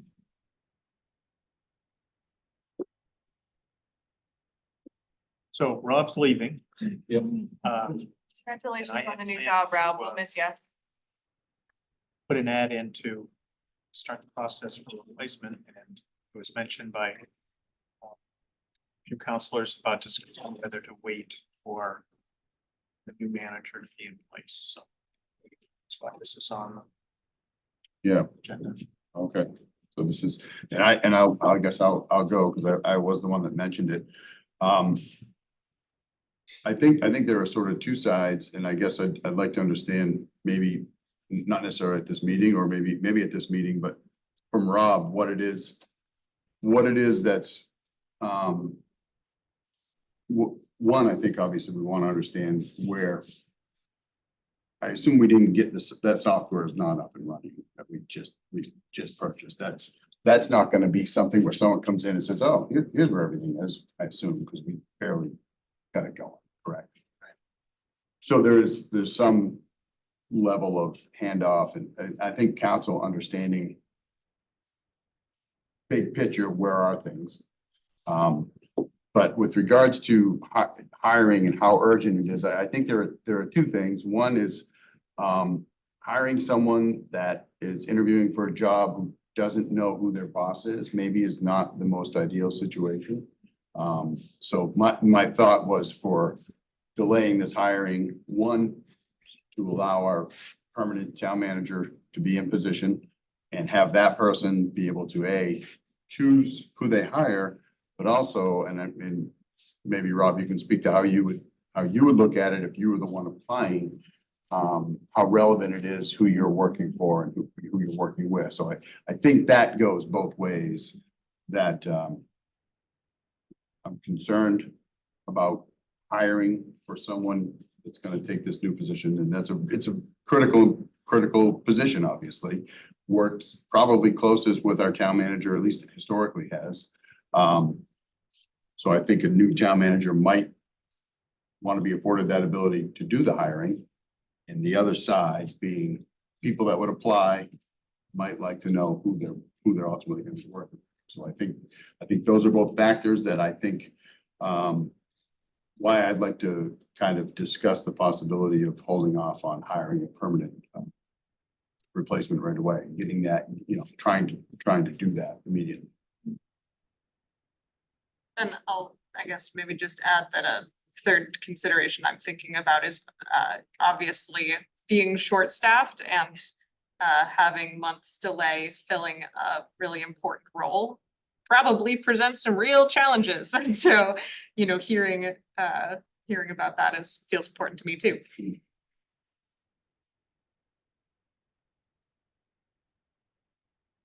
What's the question?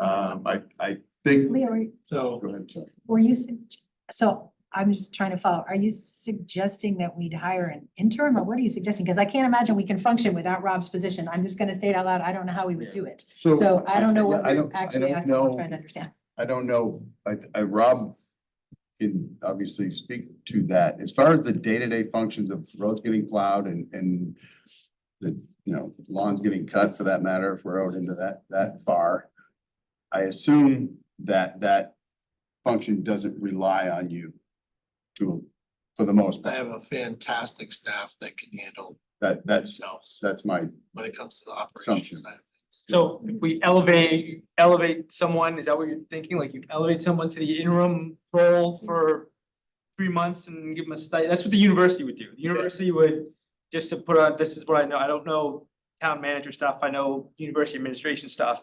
And typically what would happen is someone would get elevated, they'd get a stipend for taking on more responsibility until a formal search was launched and completed, that kind of thing.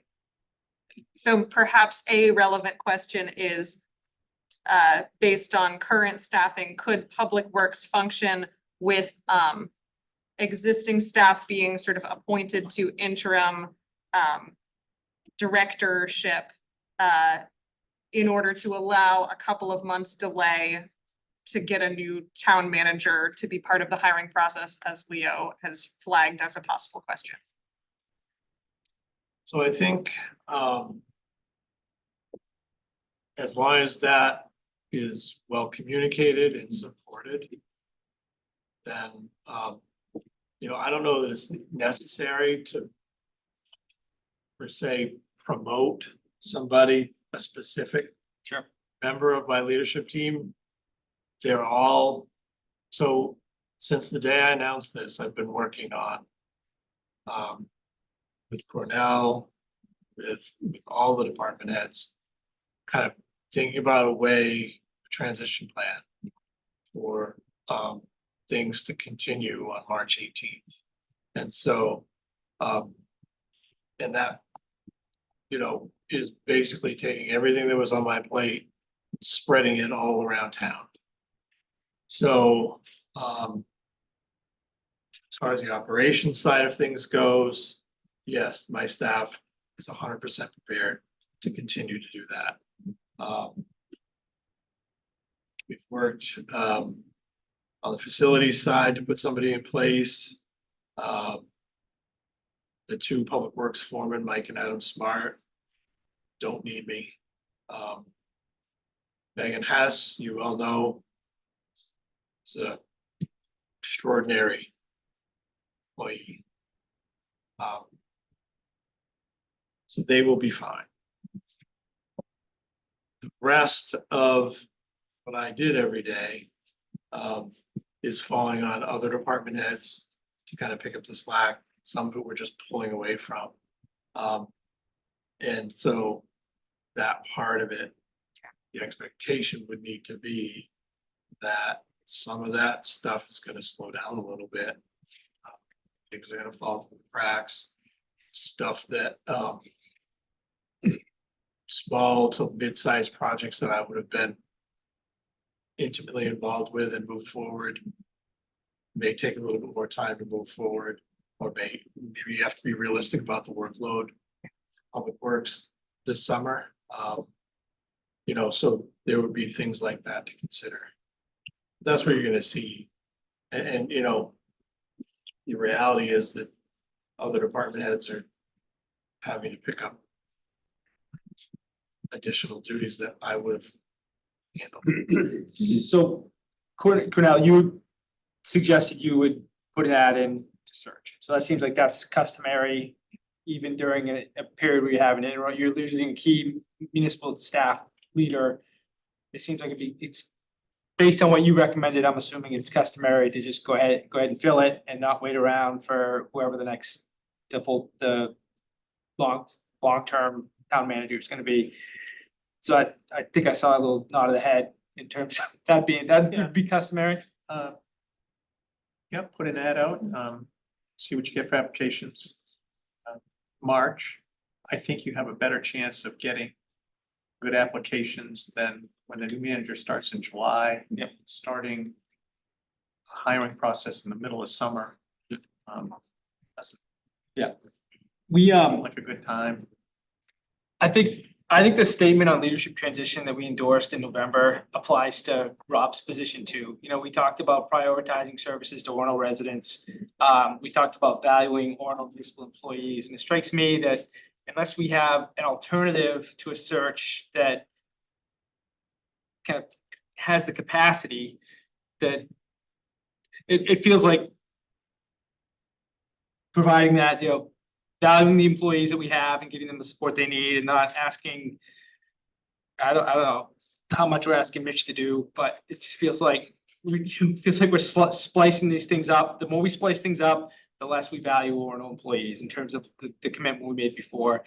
And the same thing with access to municipal services and the continuity for community priorities. Like, I'm super excited about the meeting we're gonna have here in 2 days, in this room in 2 days. Where we have more than just council meeting.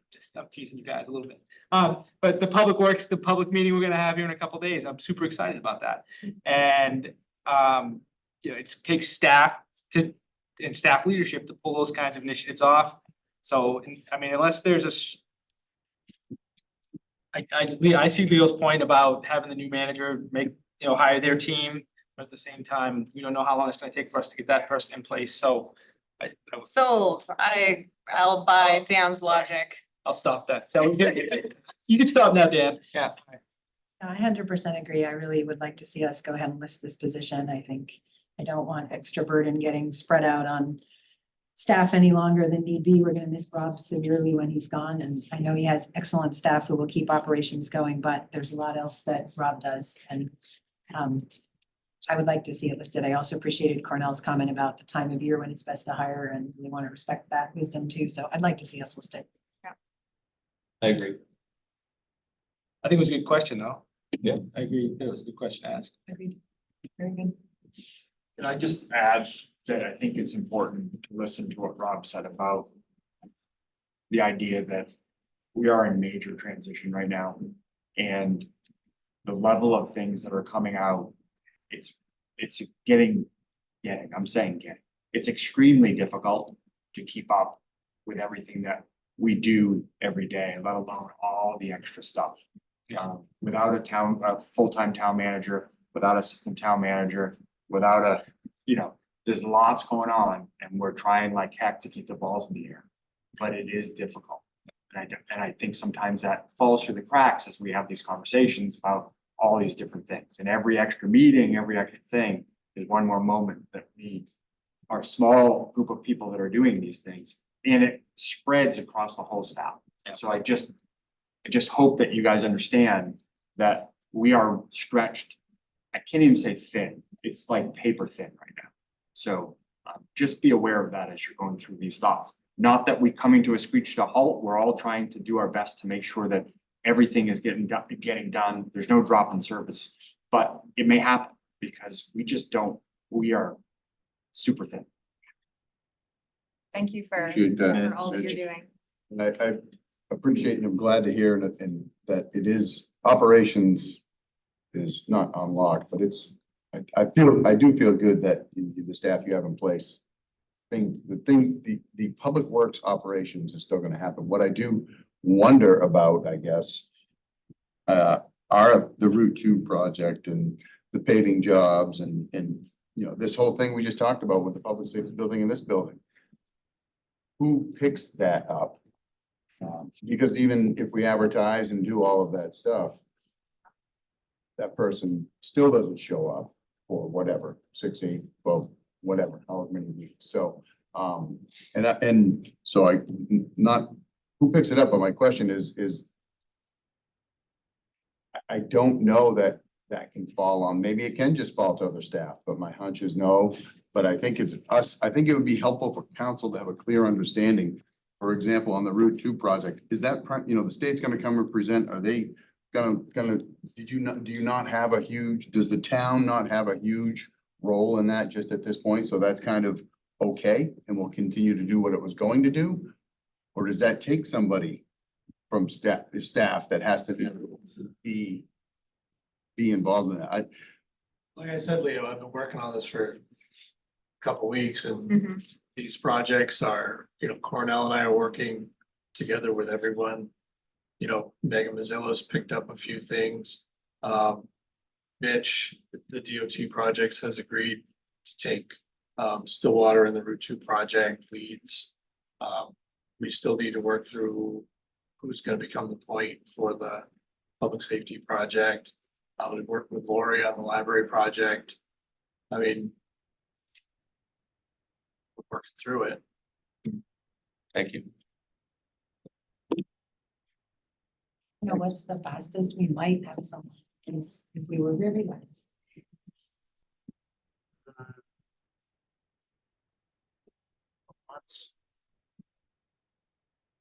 Thank you. I mean, I feel like we should set expectations that stuff will slow down, because to that point. Yeah. That's, everyone else has a job. Yep. I think the response to the unexpected might take a little bit longer because there's not gonna be somebody there that's been doing this for 15 years. There's things like that the community needs to have patience with. on things like, I think we can look at our plan and see probably this summer, I don't know if there's some finishing up of certain roads, or maybe they'll get finished last year as far as paving goes. Does that stuff, and is that the stuff that you just kind of decide that? With that Well, to operation, make sure that when I leave, the foreman know what my plan was, Mhm. know what the priorities for that plan are, and they're capable of executing a large percentage of what's left, and Right. um, That fits in with kind of operations, I guess, for the summer. yeah, I mean, the paving program for this summer might. I presented it as if I was gonna be here, so. Depending on the timing, And if somebody's in place by June, then. That's a reasonable expectation. Maybe a few roads. And I guess I mean, because I honestly don't feel like it's the end of the world either. If things like that, if there are things that you can carve off, and like you said, that's what you're working on, you'd say, okay, let's take that off the table because we've got everyone stretched thin, and I think hopefully you're taking those opportunities where we need to. Less for you than for everyone else, obviously. Yeah. You know what people can take on, I guess, so. Yeah, I think it'll be important not to add. The list is pretty, even if I was staying here, I would probably be telling you to stop adding, so. I think managing that expectation is. Nothing in specific that it would be helpful for us to take off. Any project we should expect to just put on. Not yet. For now. Thanks for keeping us updated. Thanks for running this job. Right, thanks. Thanks, Rob. Closing item 5 on this. Item 6, town council chair and town manager updates. On the vice chair, so I don't have anything. Are we reviewing the? We missed the schedule? meeting. I think we just only got through item C there. Meeting D. Hold on. On the- Yeah, Oh, we're only man. at D, Leo. You already flipped the page. Turn I the wish you were page. right. Just briefly, Oh my gosh. he wanted to get the committee schedule out, and you only do it by order, so this isn't in stone. But I wanted you to review it, and we'll put tentative in the observer. But the change is on May 7th, we're going to have a budget workshop. We don't know yet, but that week you're planning to have the finalist review day. It could be that day, it might be another day, but Sarah suggested to maybe just block that out. So we moved the budget discussion from a workshop to one of the committee meetings, so May 6th. That's the only change. So I just wanted to call your attention to that and the issue, but we'll put tentative on the schedule. So Cornell, if the interview candidate day ended up being Monday, then we would presumably move that meeting to a different night of the week that week on We'd probably Tuesday or move it to Wednesday. Tuesday. Right, Yeah. yeah, but just for council to know that the idea was like not to give us double meetings that week on the budget, when we also know we were gonna have people coming in to interview that week, and to keep it to one that we could move as needed, right? To accommodate, because we've been told from SGR, we have to be very flexible on that interview day, depending on finalist schedules, kind of determine what day, is that right? Yeah, I just assumed Monday wasn't gonna be the day. It's gonna have to come in on a Sunday. Yeah, but that can. Thanks. I think this makes sense. I appreciate all the work that's gone into it from you and Zach and everybody else. And we covered the holiday, the religious holidays and stuff too, right? I see that, so that's great. Catches them off. I think that we are meeting on the first night of Passover, and I might personally be absent, but I don't think it necessarily makes sense to hold up the works. Be looking at Monday, April 22nd. The 22nd, yep. We end at 7:30, didn't we? Is that what we did last year? We ended meeting. Yeah, purposely if we end at around sunset, Okay, that'd be good. Says Passover begins at 7:30 p.m. 7:30. Sonia, would it be better if we began that meeting earlier? Are you saying we should begin it at 4 or If something it would be earlier that possible day? to begin early that day at 4, I think it would be, More respectful. it would be a religiously inclusive gesture and would also help me incidentally. Both those things are good. Most of those things are good. All right, so 4 o'clock. And no other conflicts with the religious holidays calendar? Staff looked at that, I know we have one. Yeah, I know that I see it's noted here. Yep. Patriots Day. I didn't see. Okay, and we've got Eid noted also. Okay. Oh, and that's not us, that's the planning board on Juneteenth, because I remember last year we made a decision that we wouldn't hold a council meeting on Juneteenth. But that's the planning I think board. we can let the planning board self-select. Sounds good to me. That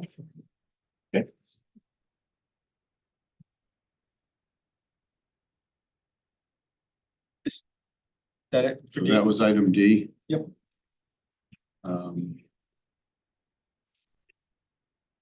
Closing item 3, going on to Community Development Committee. Am I on the right page here? Yep. Can I flip the page, people? Please. Sorry, I gotta flip the page myself. We have the Community Development Committee discuss comprehensive plan committee formation, so that would be, Rob, that'd be you?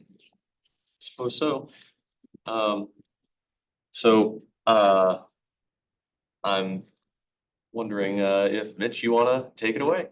So I believe that we still have, yep, Isabel and. Oh, my word. Wow. I invited Isabel and Phil to come, have a conversation with you as we talked about when we started this process. About first step was getting Isabel on board. The next step was developing a committee and bringing them in. Phil is, the head of the planning board, but also the chair of last time's, comprehensive plan. And Isabel as the planner, to talk a little bit about, the formation of the committee and what's important and part of that. I think also Isabel can touch a little bit on, kind of why we do this, what we do and what's incorporated in it, so you guys can understand that a little bit. Isabel, is that fair? I set you up for success?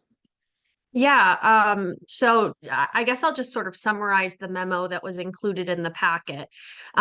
So in general, it's going to be really important to have some representation from sort of a broad cross section of interests. I noted the required topic areas that the state indicates that we are supposed to talk about in all comprehensive plans.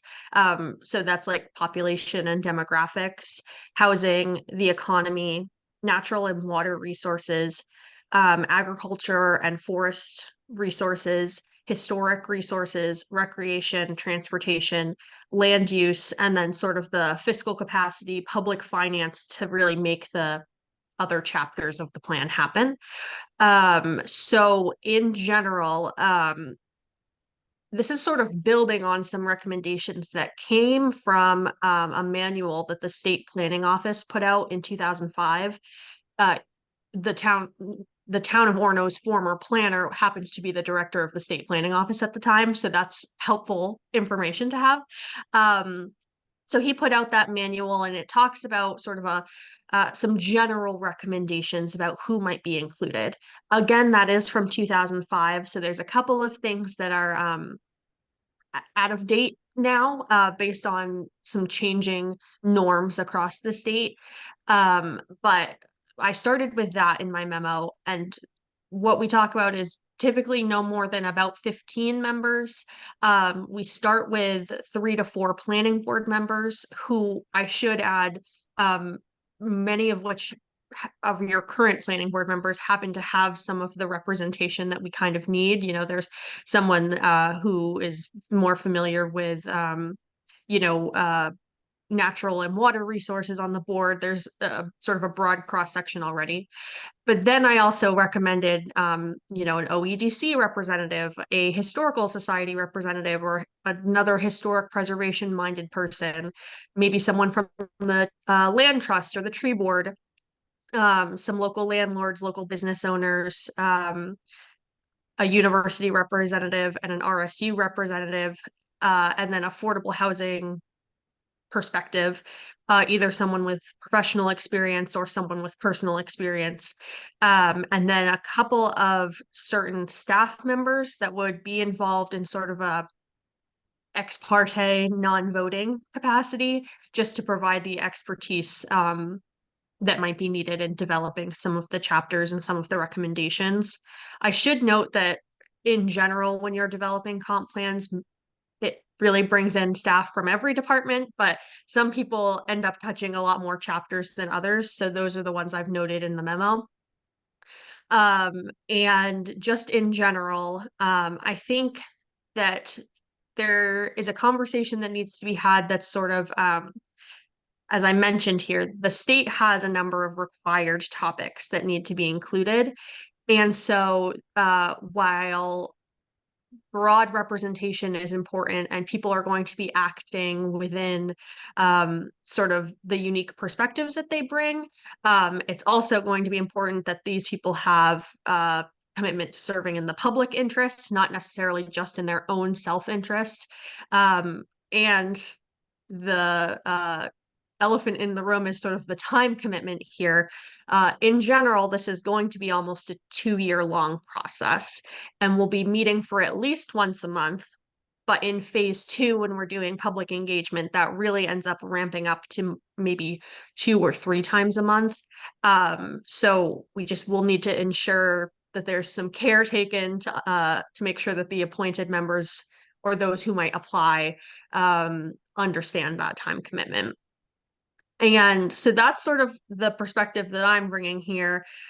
Phil Ruck is here, and he was the chair of the committee last time that Orono went through this process. So we've kind of collaborated on the list that is before you, but we're both available to answer any other follow-up questions that you might have. Phil, do you have anything to add to that? Not really. Isabel captured it quite well. I mean, it was nice that, again, she brings a perspective that, you know, that is unique. I really enjoyed the process with Evan the last time, but Isabel brings some fresh ideas, and that's welcome.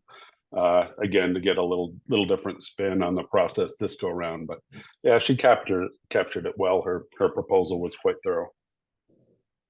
Yeah, really grateful for the details in this initial framework you're providing us. I think this helps get us off to a good start, just getting our heads around what this first stage is for council to be making decisions. Do you have any, Phil in particular, given your experience, do you have any other helpful information to guide our discussion tonight about this initial framework? I just thought it might be helpful, just giving you a little background on the last time, because again, your task with, as Mitch described at the last meeting, which I attended at Zoom, so I listened into on the discussion, but your task with, you know, assembling the committee, and the last go round, I guess it was a given, or the council decided just to have the entire planning board as, you know, part of that committee. We formed the basis, and then town councilors then selected a variety of people to join us. But as a planning board chair the last go around, I didn't have any involvement with that. So it was council's decision, people that they thought were suitable candidates to fill the roles, kind of similar to what Isabel prescribed. But, you know, there's John Jemison was on that committee, and he brought expertise, you know, with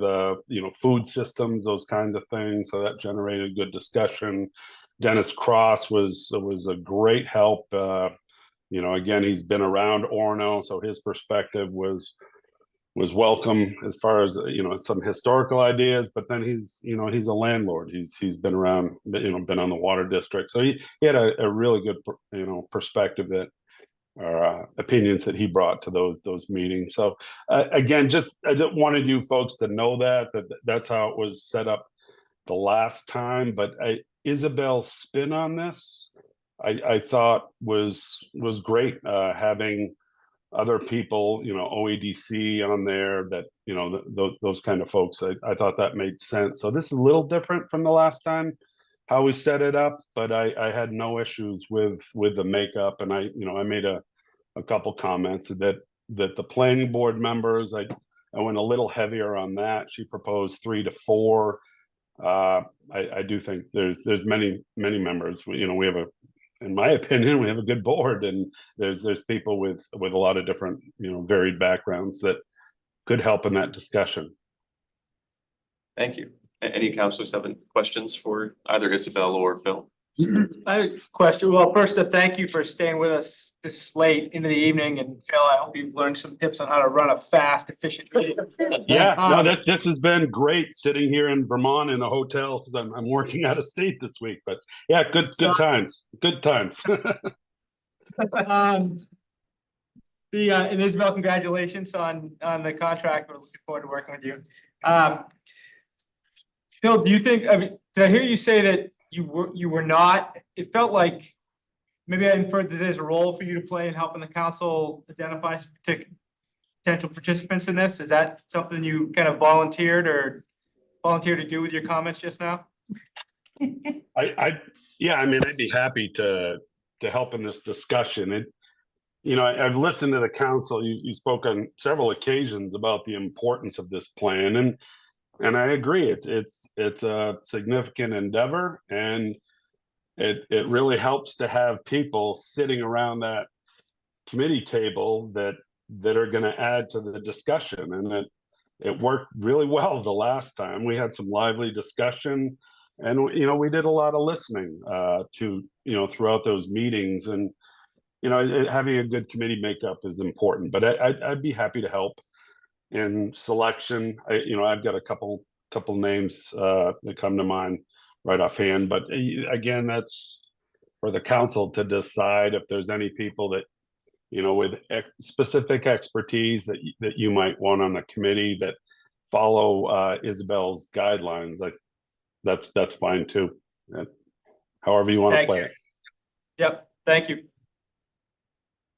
Second those thanks. This is really helpful, Liz. Thanks, Isabel. Thanks, Phil, and thanks for your past expertise.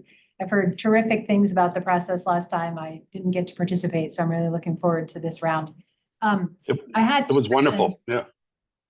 Everything I've heard, as soon as I moved to town, it was just wrapping up and people really had nothing but positive things to say.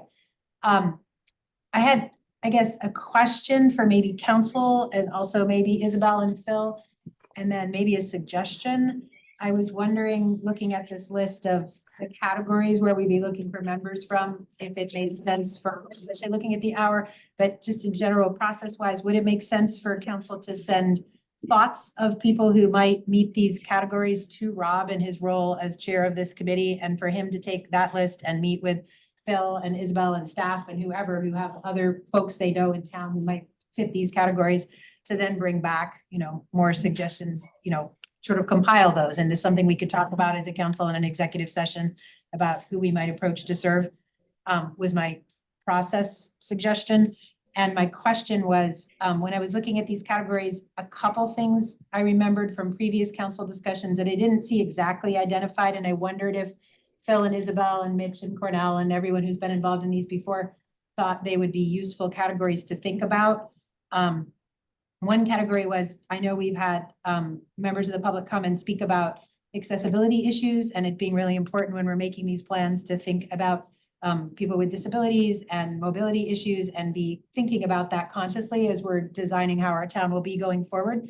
So I wondered if that was something that we wanted to flag for ourselves about having someone serve in the committee who might have expertise and speak to that.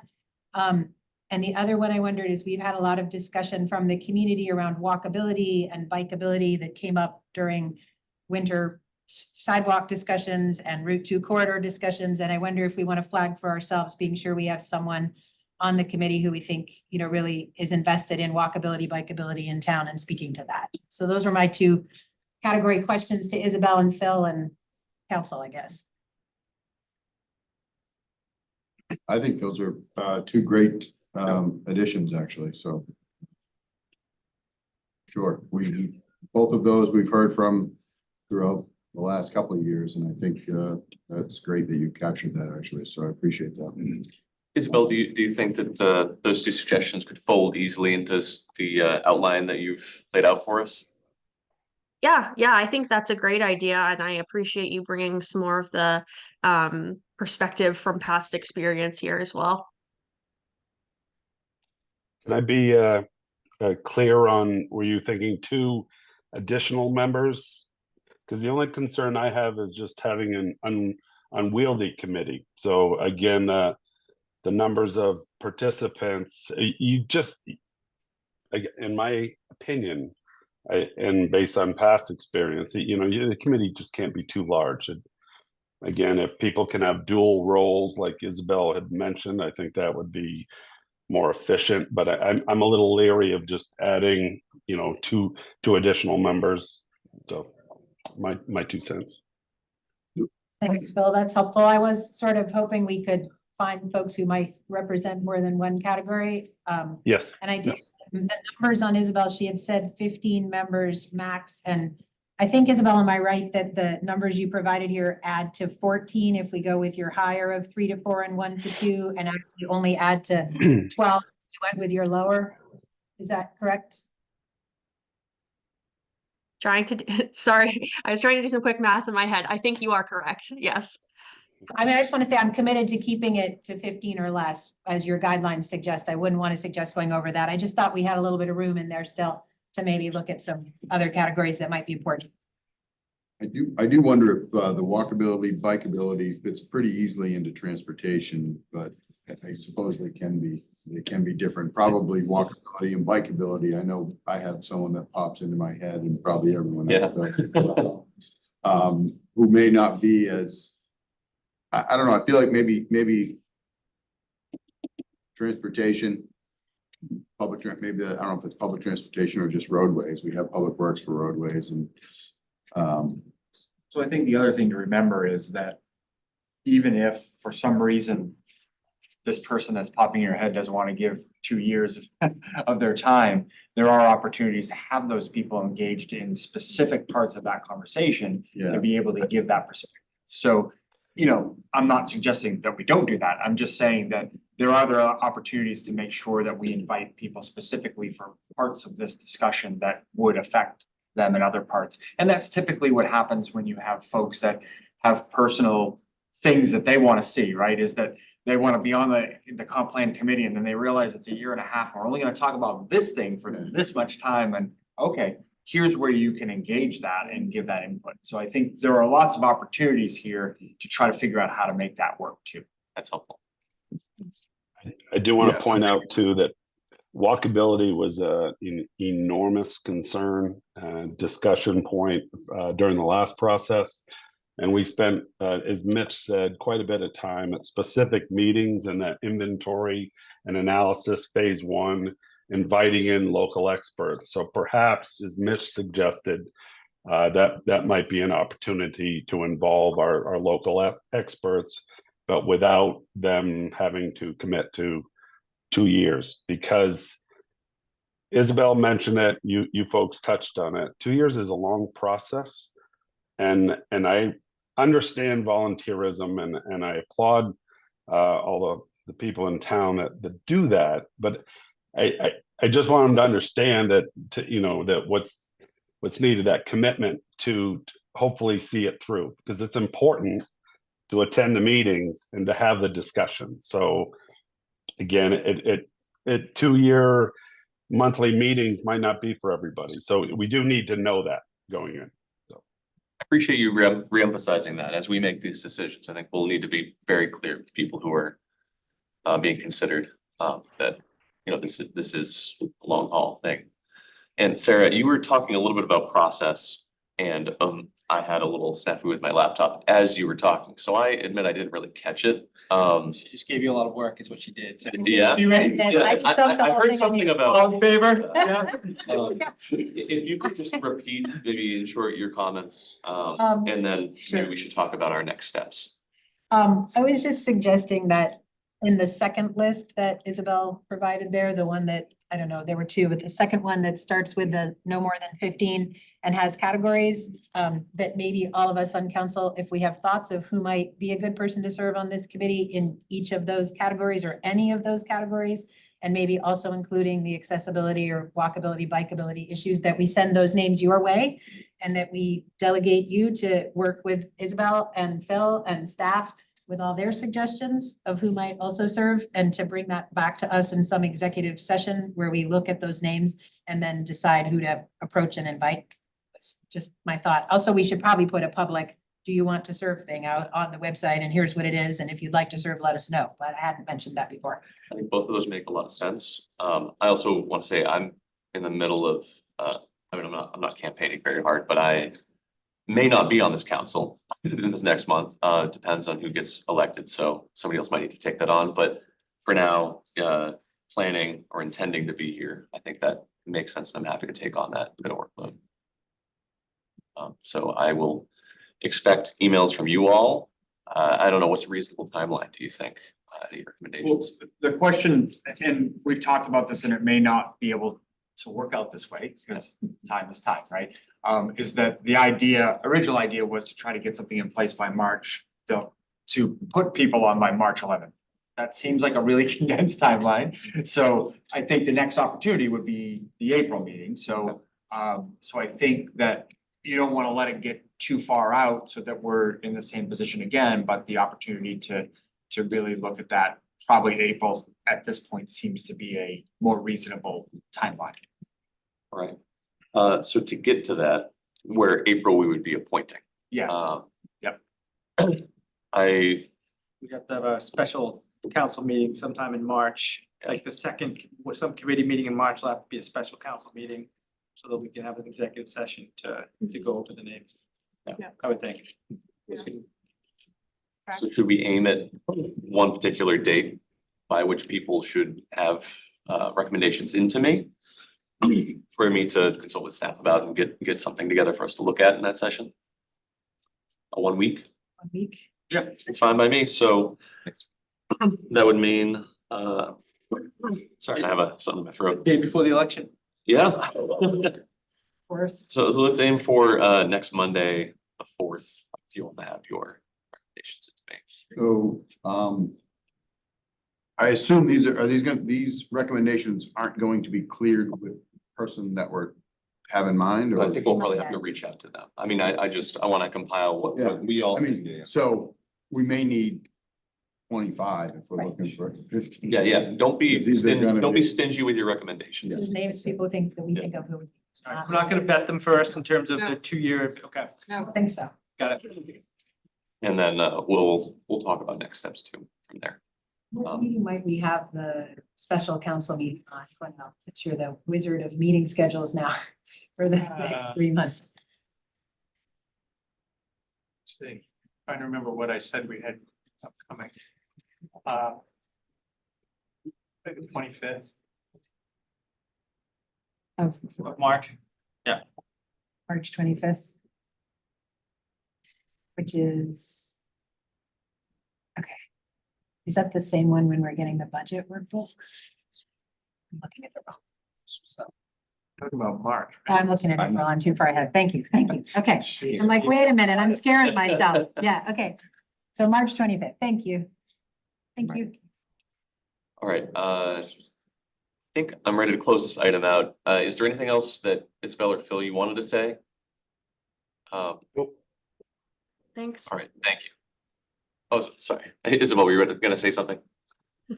Nope, I was just gonna say thank you. Thank you. Anything else from anybody on council? Thank you both. Thank you. Have a good night. Hearing. Thank you, Phil. Thank you, thanks for staying with us. Hearing nothing else, I suppose I'll turn it back over to you, Dan, for reviewing mini grant applications. So we have two mini grant applications, under the Google Forms. And the Nancy Larson. Are these ready for deliberation, Cornell, in your view?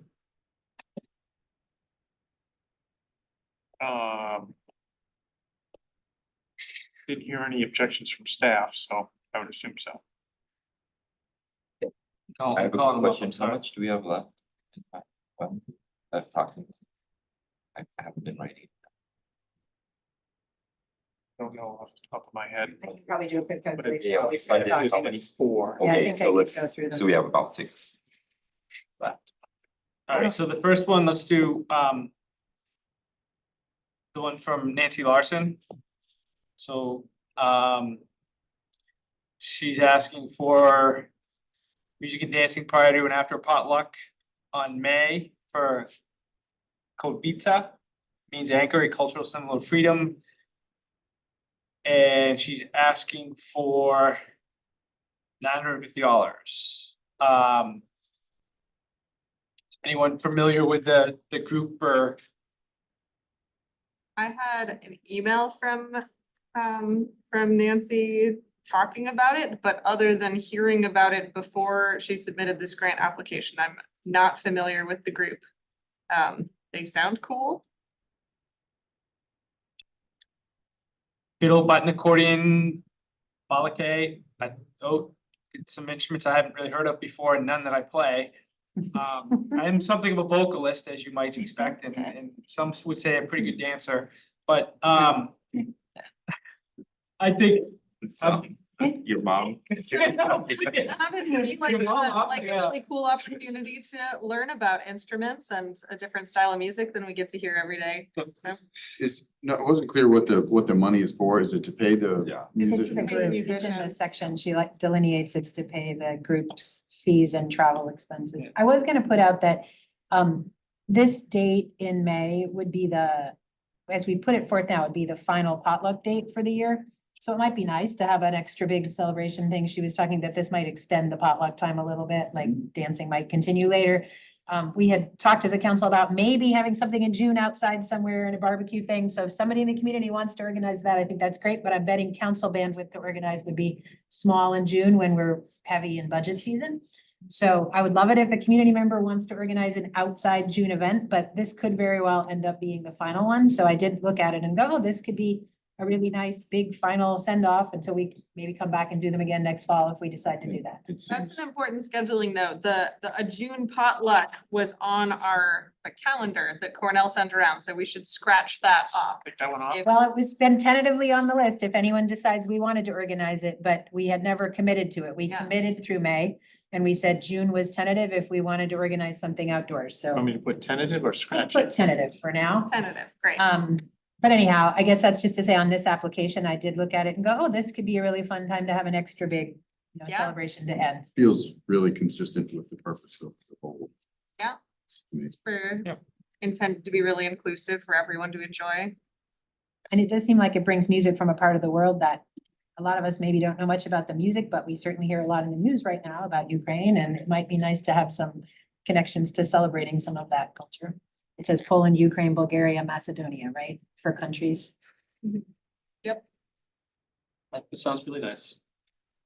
And we've got the funds to do it. Where are we at with the running totals? Anybody? Under 5,000 we've spent for sure at this point. We've done, I count 5 grants we've approved.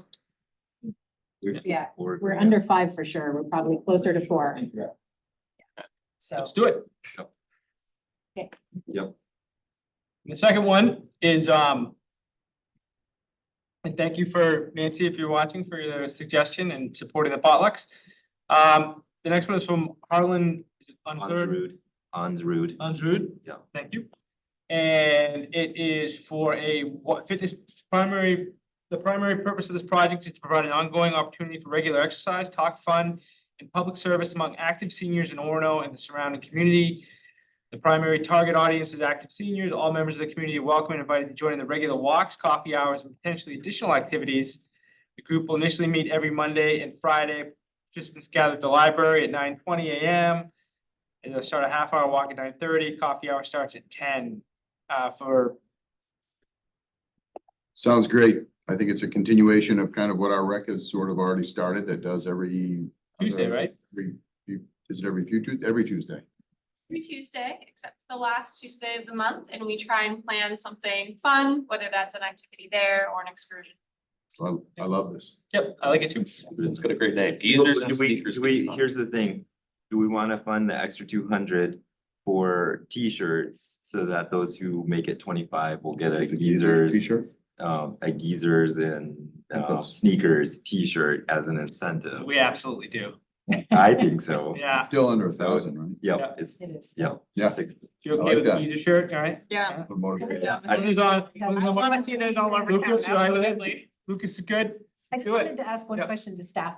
I know a good chunk of this money is for like the actual coffee supplies, which would all be bought from local businesses, they said, and snacks, but some of it was for like coffee making equipment. Did they already check with you to be sure that we don't have what they No, need? They this is mentioned, like, already, I can tell you they more mentioned a about this. coffee urn I and. can tell you all about this because I was there you. during Go the ahead. Tell me. conversations. Arlen Onsrud is my neighbor and he was like, hey, I'm thinking of doing this. I was like, that sounds great. And then, so when we went to the library to use the library space, they have like just a single coffee thing.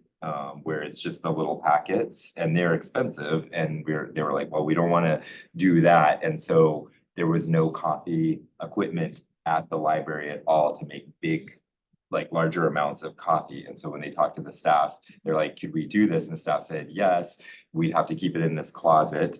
And they said, we will buy, or we will try and procure funds to get the cart to put it into the closet and take it out and have the coffee and all that coffee stuff there. And so with that said, this will be used by the library for other events too.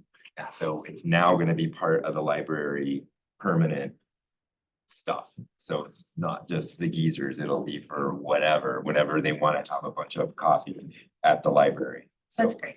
My so- question was actually just to Megan, like just to Yeah. double check that we don't already have extra coffee urns somewhere in the Birch Street or elsewhere that aren't in use before we, I mean, I'm assuming they checked with the library. I just didn't know if they checked with you at Parks and Rec. They have not, but I will say a lot of the equipment we have is aging, so it might not be the worst idea to have something new if we do have a new group who's very excited. Perfect, thank you.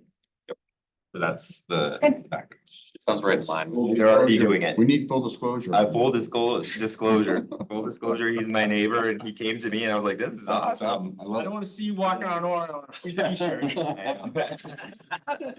I don't have time then. Right. I don't count. You count, man, you're the best. All right. 2 for 2. Alright, So it's 890.96. yeah, Yes. Thank you. Thank you. thank you. These are great. I love how they come forward. I love people are bringing them in and I love that Yeah. we're getting some engagement on these. This is fantastic. If you would get a chance to read their like kind of manifesto, it's pretty funny, or at least the old one, I don't know if they had it. Yeah, they redone. touched it. It was good. Right, that's end of Community Development Committee. On to item 5, Town Manager Search Committee.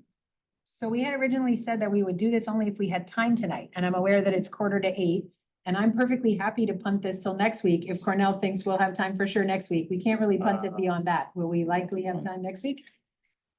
Or do you guys wanna keep going? I'd go with a punt. Cornell, do you think we'll have time for sure next week? Looking back. 3-hour meeting, let's put some 3-hour meetings on YouTube while we're trying to hire a new town manager. They're pretty- taskmaster. Come join us, Right. come work for Orono. Ask me I questions. sent an email today that delineated what the decisions are we need to make. So maybe if people haven't all read that, read them before next Monday and hopefully we can be efficient going through those questions. I realized I forgot to ask and add one thing there, which was also just to be sure we have a quick discussion about broadcasting of meetings. Some parts of obviously cannot be because they will be fully confidential when SGR is helping us to choose semifinalists and finalists, but there are some early meetings, orientation meeting for the advisory committee, and we should talk about whether we're gonna broadcast that or it's just gonna be a public meeting that people need to come in person if they want to be part of. So, but that's it. I think we could be pretty fast on those decisions next week, but I think it's really late right now, so. Is everyone good with punting that? Sounds good to me. Okay. Thank you. Kara? Because Town Manager, sorry.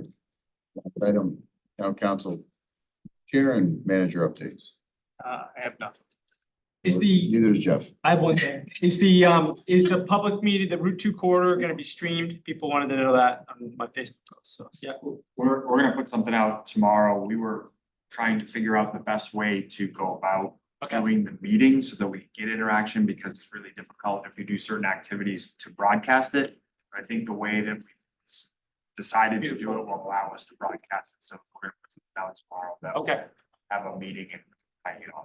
perfect. So just for the public, things coming up, Route 2 corridor meeting is this Wednesday at what time? 5 p.m. Right here in this room and on Zoom and on Facebook Live and all that. Yes? Yep. And then potluck is this Sunday, 4:30 to 6:30. Oh, wait, no, am I right? Yes, 4:30 to 6:30. Keith Anderson, our very own Matt Powers is providing the music. And then next week is the election, right? So just to say out loud, Tuesday. Absentee voting tomorrow and Wednesday, right here. That's all I know. And the final item is public comment. Pete, is there anything online? No hands raised online. Matt.